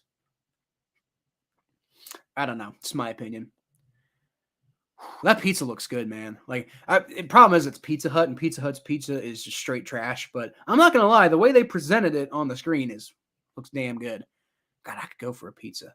It's like 11 o'clock at night, though. Like, I mean, I'm sure there's like probably like 1 or 2 places open where I could get pizza from, but I'd rather not spend the money. Uber Eats is blowing up my phone, though, so maybe it's a sign. Maybe I should order some pizza.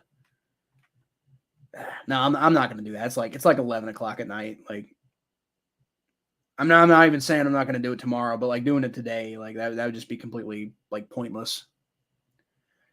No pizza for me. Go get some water. Oh, I have brownies. Probably eat some brownies. For those of you who are still watching the stream after joining from earlier, they discovered before we had the big Grossi raid, they discovered that I love talking about food. So, I mean, if y'all start bringing up some food questions, I will talk all day about food. And honestly, like if I had the same passion for like talking about food that I had for football, I could probably be like a food YouTuber too, like in the style of like Adam or Grossi or Guga or something like that. But I just don't have the motivation to actually like put in the work to put a YouTube channel together for that. I do with football though, so that's why I'm doing this.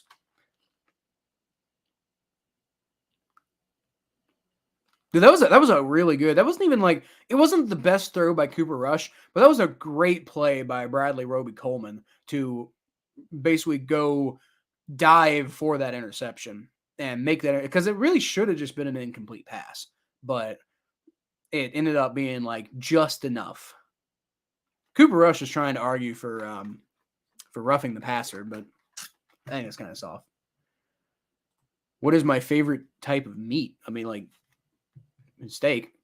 I mean, you want to know what kind of steak? Like, probably like the rib cap's really good. Like the spinalis dorsi, like when you have like a ribeye steak. Like I don't know how much you know about like steak cuts, but when you have like a ribeye steak, you kind of have like like the center part, which is called the longissimus dorsi.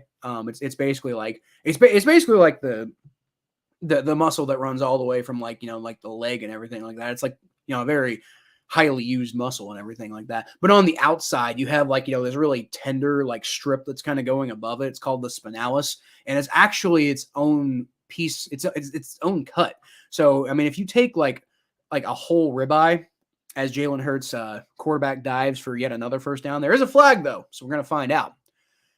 But if you like cut up a whole cow and instead of like like just cut up those like ribeye steaks into cowboy steaks, and then you like take off the whole rib cap, you can turn that into some damn good steaks. Like that's really good. Picanha is really good too. Like picanha is really underrated. It's not used as much in America, but it's gaining some popularity, I think, because of Guga.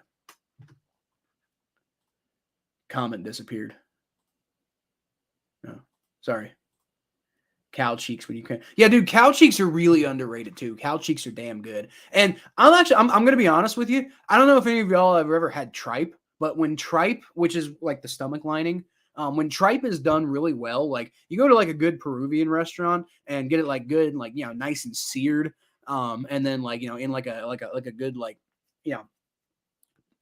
whatever, tripe can be damn good. Like it's basically like chewing on like a good piece of like steak fat. Like tripe is damn delicious when you get it done right. It's also kind of like gross to look at and touch, but if you get it done right, tripe is fucking delicious.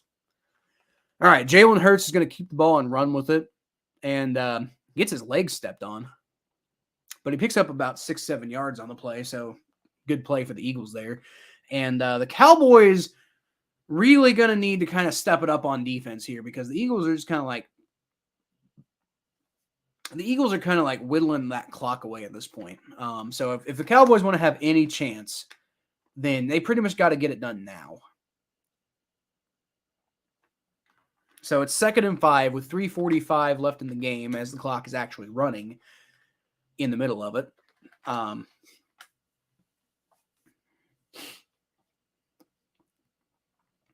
There you go. Cowboys swallow Miles Sanders all the way up in the backfield, and I believe that was Leighton Vander Esch was the first person to get to him, but he's just boom all over him. Tripe is delicious. Like a lot of Americans are really like grossed out by like intestines and stuff, but like intestines can be good. Like heart is damn good in like a gravy, and you can like if you fry up a heart the right way, like cut it up and season it right, like you got to get that ironiness out of it. But if you treat it right, like a lot of different organ meats can be good if they're done properly. And they're cheap too, so it's you can have plenty of it. Oh, Jalen Hurts fumbles the snap. And it looked like he got back on it, but it also looked like he got back on it awkwardly. So I wonder, now looks like he came down with it. So it's going to be 4th down, and it's a good turn of events for the Cowboys, but even when they get the ball back, they're going to need their offense to do better. Going to need that offense to do a lot better. One thing I'll say, one of my favorite things to cook, like on my own, one of my favorite things to cook is brisket. Like I'm a big barbecuer, so I love getting like that big, brisket and, like trimming it up right and like getting that big hunk of thing to. big hunk of thing. It's real good for like, just kind of like wowing your friends and presentation and stuff like that. But it absorbs so much smoke, and you can use some intense smoke blends, not blends, but some intense wood types on brisket. And you don't want to be like, I mean, you can really use whatever you want, but like, I mean, I'd go for like the hardwoods over the what do you call it? The fruit woods, just because like, I mean, the sweetness doesn't play as well with beef as it does pork. But I mean, dude, you could put like just like the strongest post oak you can possibly think of, and that'll taste so damn good on a brisket, And the Eagles punt the ball away. Cowboys are going to have a chance to try to get something done on offense. Now, I mean, it's coming down to crunch time. Like, if they don't get anything now, I think it's pretty much over. But you never know. Love me a good organ cooked right. You won't eat anything nicer. It depends on the organ, really, because I mean, like, I mean, there are stuff like chitlins, right? Like pork intestines and stuff like that. It's hard to make that good. It's really hard to make that good. But I mean, certain organ meats can be very good if done right. But you have to do it right. You have to baby organ meats. Like, you can't just like that's the thing. I think that's why like steak. Cooper Rush tries to throw to Jake Ferguson there, and it's broken up. But that's why steak is so popular, because all you got to do is just, salt, pepper, garlic, sear it, cook it to the right internal temperature, and you're good. With organ meats, you have to you got to season that amazingly. You got to use so many different types of spices. You got to put it in the right position on the grill, and don't overcook it, but also don't undercook it. It's got to be perfectly done. You got to be a really good cook to make organ meats work.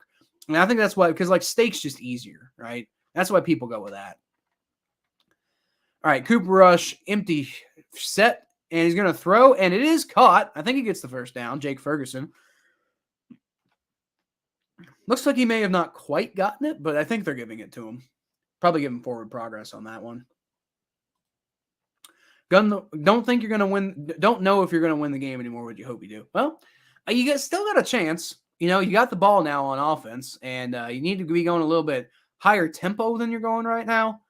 You're kind of wasting that clock, but I don't know about that clock. That clock kept running after the ball hit the ground for about 3 more seconds. So I think it might actually be more like 2:06 left. Now maybe that's just the clock operator not doing it properly, like on the TV, and it's actually different in the game.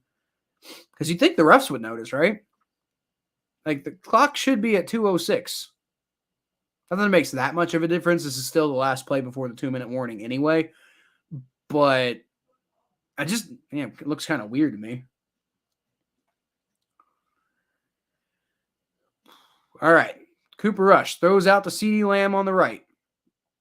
And he gets up about 9 yards on the play. I don't think he gets the first down, but, he gets out of bounds, but it's 2-minute warning anyway. So, either way. All right, so we are at the 2-minute warning, folks. It's not over yet. It would take a pretty miraculous set of circumstances for the Cowboys to pull this off. What is it, like a 9-point deficit right now? Yeah, 9-point deficit with 2 minutes left to go in the ball game. Not impossible, but it'd be pretty impressive if they pulled this one off. But hey, you never know. Look, let's go see the Cowboys get that touchdown. And at the very least, it's going to be an interesting end of the game. Now, I mean, they'd probably have to go for the onside kick, and then the onside kick percentage is so low percentage in general in the NFL that I don't know if it would really happen that way. But you're giving yourself an opportunity. You're giving yourself a chance, and honestly, the way the defense has been today, I would probably trust the onside kick more than I would trust the defense. Especially with how much time you have remaining, right? Like, you don't even have the 2-minute warning on your side anymore. I don't know exactly what they would choose, but I think that's the way I would do it. So, got a very Dak Prescott looking commercial right now. Not a terribly relevant human being, considering he's not playing, and at the moment, you could maybe make the argument that the Cowboys, like we were talking earlier about, like, man, if Dak's in this game, I think the Cowboys might have a chance. And it's like earlier I was saying no because as not good as Cooper Rush was playing, it was the whole team not playing well, and I don't think that he was gonna that a quarterback change would have really helped. And now it's like now that the game's close, it's like Cooper Rush is playing fine. So it's just like I still don't think that like this game turns out that much differently with Dak Prescott because like is Dak Prescott going to play that much better than Cooper Rush is playing right now? Like maybe a little better, but not that much better. Because like Cooper Rush is doing fine now. You know, that Sarah Silverman commercial with like Uber One where she like starts trying to advertise like her foot fetish website. Like we don't. I don't need to be thinking about foot fetish websites when I'm thinking about ordering food, guys. Like that's not what I want to associate with my food. Like, I mean, even if you're into that, do you want to associate feet with your food? Like, I don't know. Let's stop talking about feet. But anyway, Cooper Rush is going to motion Zeke to his right, and he's going to roll back. And he's got Zeke on the right side, and that's going to be enough for a first down. Zeke smartly gets out of bounds. So while it's not a huge pickup, in 4 seconds they got a first down. So you can probably take that if you're a Cowboys fan. Although, really, the thing is, you're down more than one score here. So, I mean, you got to be pushing it like a little more than this. Gotta get that tempo up, you know? Yep. This game is a little entertaining. I've been enjoying it outside of like the second quarter where the Eagles just started dominating the Cowboys. That wasn't super fun to watch, but most of this game has actually been quite compelling. I'm definitely happy I streamed this game. Cooper Rush throws to nobody there. I'm not entirely sure why. He wasn't immediately under pressure, so you'd think you'd at least try to get it to your receiver, but he just throws the ball away. And he had a guy open, like not super open, but open enough that, like, I mean, you got plenty of time to try to throw the ball, unless he just can't throw on the run. In which case, why does he keep trying to throw on the run? Also, I've seen him make good run, like throwing on the run. I've seen him do that in this game, so I don't know exactly what that was all about. Well, let's see. Cooper Rush, shotgun formation. He's going to roll back. A little bit of time, and he finds CeeDee Lamb right up the middle. All the way up to the 40-yard line. So that's a big play for the Cowboys, but it's also in the middle of the field. That clock's running. And so, you know, while it was a big play, you know, it's also in the middle of the field. That clock's still running. So up-tempo offense. Cooper Rush throws the ball and gets batted down and hits the ground. Eagles try to come up with that ball, but they're not able to. So that's going to stop the clock. Basically what happened there was a spike, which, again, like, almost like would have been better to do that anyway. But yeah, Cooper Rush gets the ball batted out of his hands. And looks like number 55 actually almost catches it out of the air. So that's why he's upset with himself. Let's see, number 55, that's Brandon Graham, almost catches it out of the air after it kind of falls out of his hands. But unable to come up with it. So it's just going to be 2nd and 10. Cooper Rush is going to take the shotgun snap, going to roll back, got a little bit of time, throws, and it's batted down by Darius Slay. Tried to get it to Michael Gallup, couldn't get it to him. So now it's going to be 3rd and 10. And obviously, 4th down territory being this point of the game. So you got to imagine he's going to try to, you got if you can't get anything going on these next 2 plays, game's pretty much over, right? So, all right, empty set for Cooper Rush. He's got 4 receivers to his left. I wonder where he's going with the football.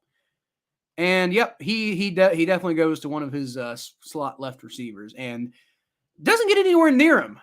So that's one of those plays where I think Dak Prescott does a much better job than Cooper Rush. That's one of those plays. Like, I don't think the Cowboys win this game if Cooper Rush is playing, or if Dak Prescott's playing over Cooper Rush. But I do think there are certain plays like that you have a better chance at. All right, so Dallas is going to line up for the 59-yard field goal attempt here. And I mean, that makes sense. You need a field goal and a touchdown, right? So you're going to attempt the 59-yard kick here. because your offense started stalling, and it's looking like he's going to miss it. It's going to be wide right. Not wide right. It's going to be like slightly right. Or I guess left. Which way would it be? Because if you're looking at it from the Cowboys' perspective, it's slightly to the right. But if you're looking at it from like the ref's perspective, it'd be to the left. So that's like slightly. I mean, I'm calling that right because from the perspective of the offense, it's right. But either way, it's either way he misses the field goal, and that is pretty much going to be it for the game. Now, I'll stick around for the end of the game if y'all want to stick around too, but yeah, that's pretty much it. So we're just gonna kind of whittle away the last seconds of the game. Eagles gonna get the ball back, and I imagine they're probably just going to kneel on it. Actually, I wonder how many timeouts do the Cowboys have? Cowboys have one timeout left, so Eagles are gonna get the ball, and they're lining up in shotgun formation, I suppose, but just handing the ball off to Miles Sanders. And he picks up 2 yards.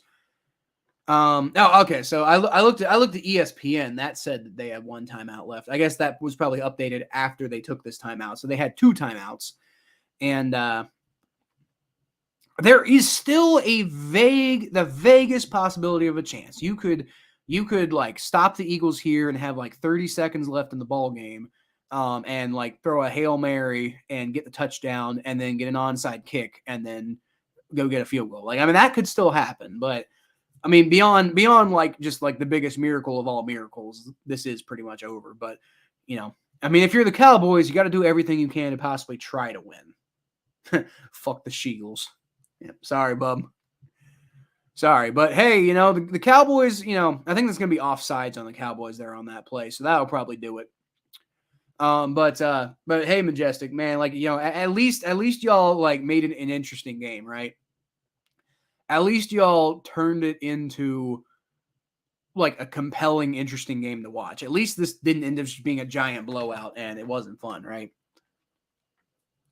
All right, yep, offsides on the defense, and I believe that's going to be it's still second down. So I guess it's technically not over yet, and that stops the clock actually. So there's a chance. There is a chance. Not much of one, but there's a chance. Because Cowboys do still have one timeout. There's like the very vaguest, thinnest of possible chances here. Well, there is one, right?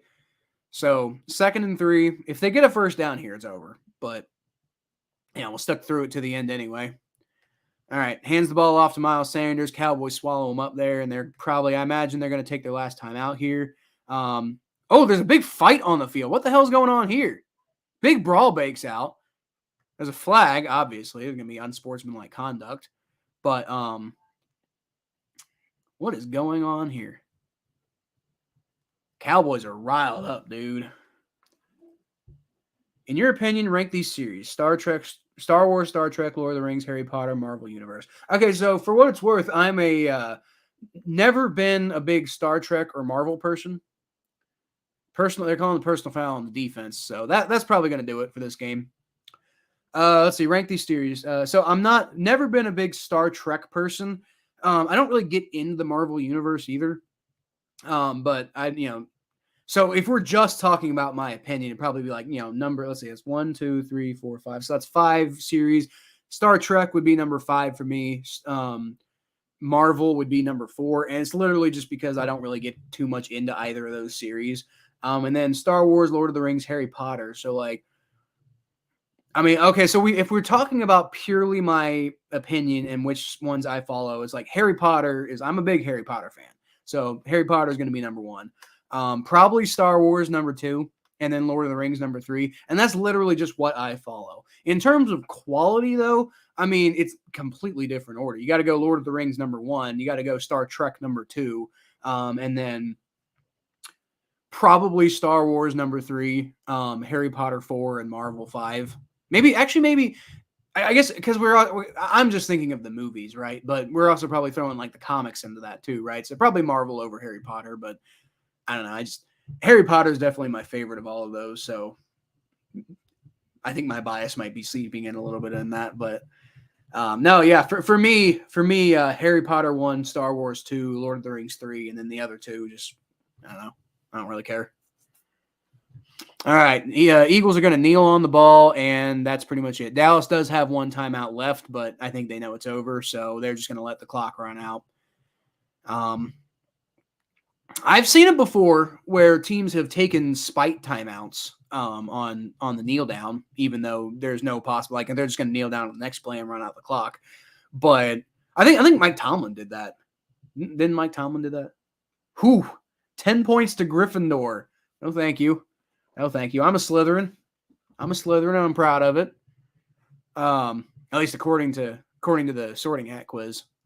And also as far as my preference goes, like, I mean, nobody likes being part of the bad guys, but I think Slytherin gets a bad rap. Like they're cunning, you know? Like, I think, like, people focus too much on all the bad guys come from them. Like, the fact of the matter is they have a lot of good qualities. Like, but yeah, they got kind of like slaughtered in the books because obviously Voldemort's from Slytherin, and, you know, all the bad guys. But I mean, Merlin was, I mean, if you look into the lore, Merlin was a Slytherin. So, I mean, they got good guys. Yeah, that's another one that's another one where I could probably, like, do a YouTube channel for, like the Harry Potter fandom, but I just don't have I'm not going to do the research for it. I'm just not. Like, I will. The reason I do football is because I love it enough that I will do the research and I will put in the time and effort for a YouTube channel for football. And as much as I enjoy other things, I'm probably not going to put in the time and effort for that stuff. But I'll talk about that stuff all day. Like, I mean, we can talk about stuff other than football. I don't care. But anyway, guys, I think that's pretty much going to be it for this stream. So Eagles get the win. Cowboys make it interesting, though, so thank God they at least did that. Thank you so much for watching, though, and especially, like, that Grossi raid from earlier, man, that made my night. That made my week. Like, that was so cool. So for all the new subscribers, welcome. For anybody who's still watching, if you haven't subscribed, hit the subscribe button, and like this video, and check out my other content. I'm gonna have a Bengals reaction video coming up tomorrow. Tuesday, I think, is when the power rankings come out. And then don't forget to check out my other channel, the Battle of Ohio podcast. We're going to do I think we're doing a stream tomorrow, like a podcast stream tomorrow. And then we're doing one on Wednesday night too, which would be like, we do 2 streams a week during football season. So, but James Preston, also a Slytherin. Go Slytherin. But yeah, guys, you just go check out all my other content, and if you want to catch the Bengals content, we not only, like, I've been waiting for 100 subscribers to happen so I can make this cool post about, like, look at the 100 subscribers I have now. But we just blew through that today, right? I think I'm at 131 now, like, total, which is just like, let's go, dude. Like Tom Grossi, like, he's the reason that I see, like, an everyman going out and like somebody who, like, reminds me of me, going out and making a YouTube channel like this and being successful. So, like, that was a big inspiration for why I started this channel. And then for him to, like, raid me and send me all these new, like, subscribers and followers and stuff, like, dude, that's my boy, right? Like, I root for the Packers because of him. Like, I mean, not like they're not one of my favorite teams, but, like, when there's no consequence outside of it, I root for, Tom Grossi's thing. And by the way, if you don't watch Tom Grossi, go subscribe to his channel. He puts out amazing content, like, better than anything I put out. Like, I mean, unless you're a Bengals fan, you can't get any Bengals content from him. You should subscribe to both of our channels, but I mean, he puts out, like, these awesome, like, sketches and stuff. For the 3 people who are still watching, if you don't already subscribe to Tom Grossi, go check him out. But like I said, guys, I appreciate y'all so much. Look forward to some of the other content I got coming out, and I'll see y'all next time.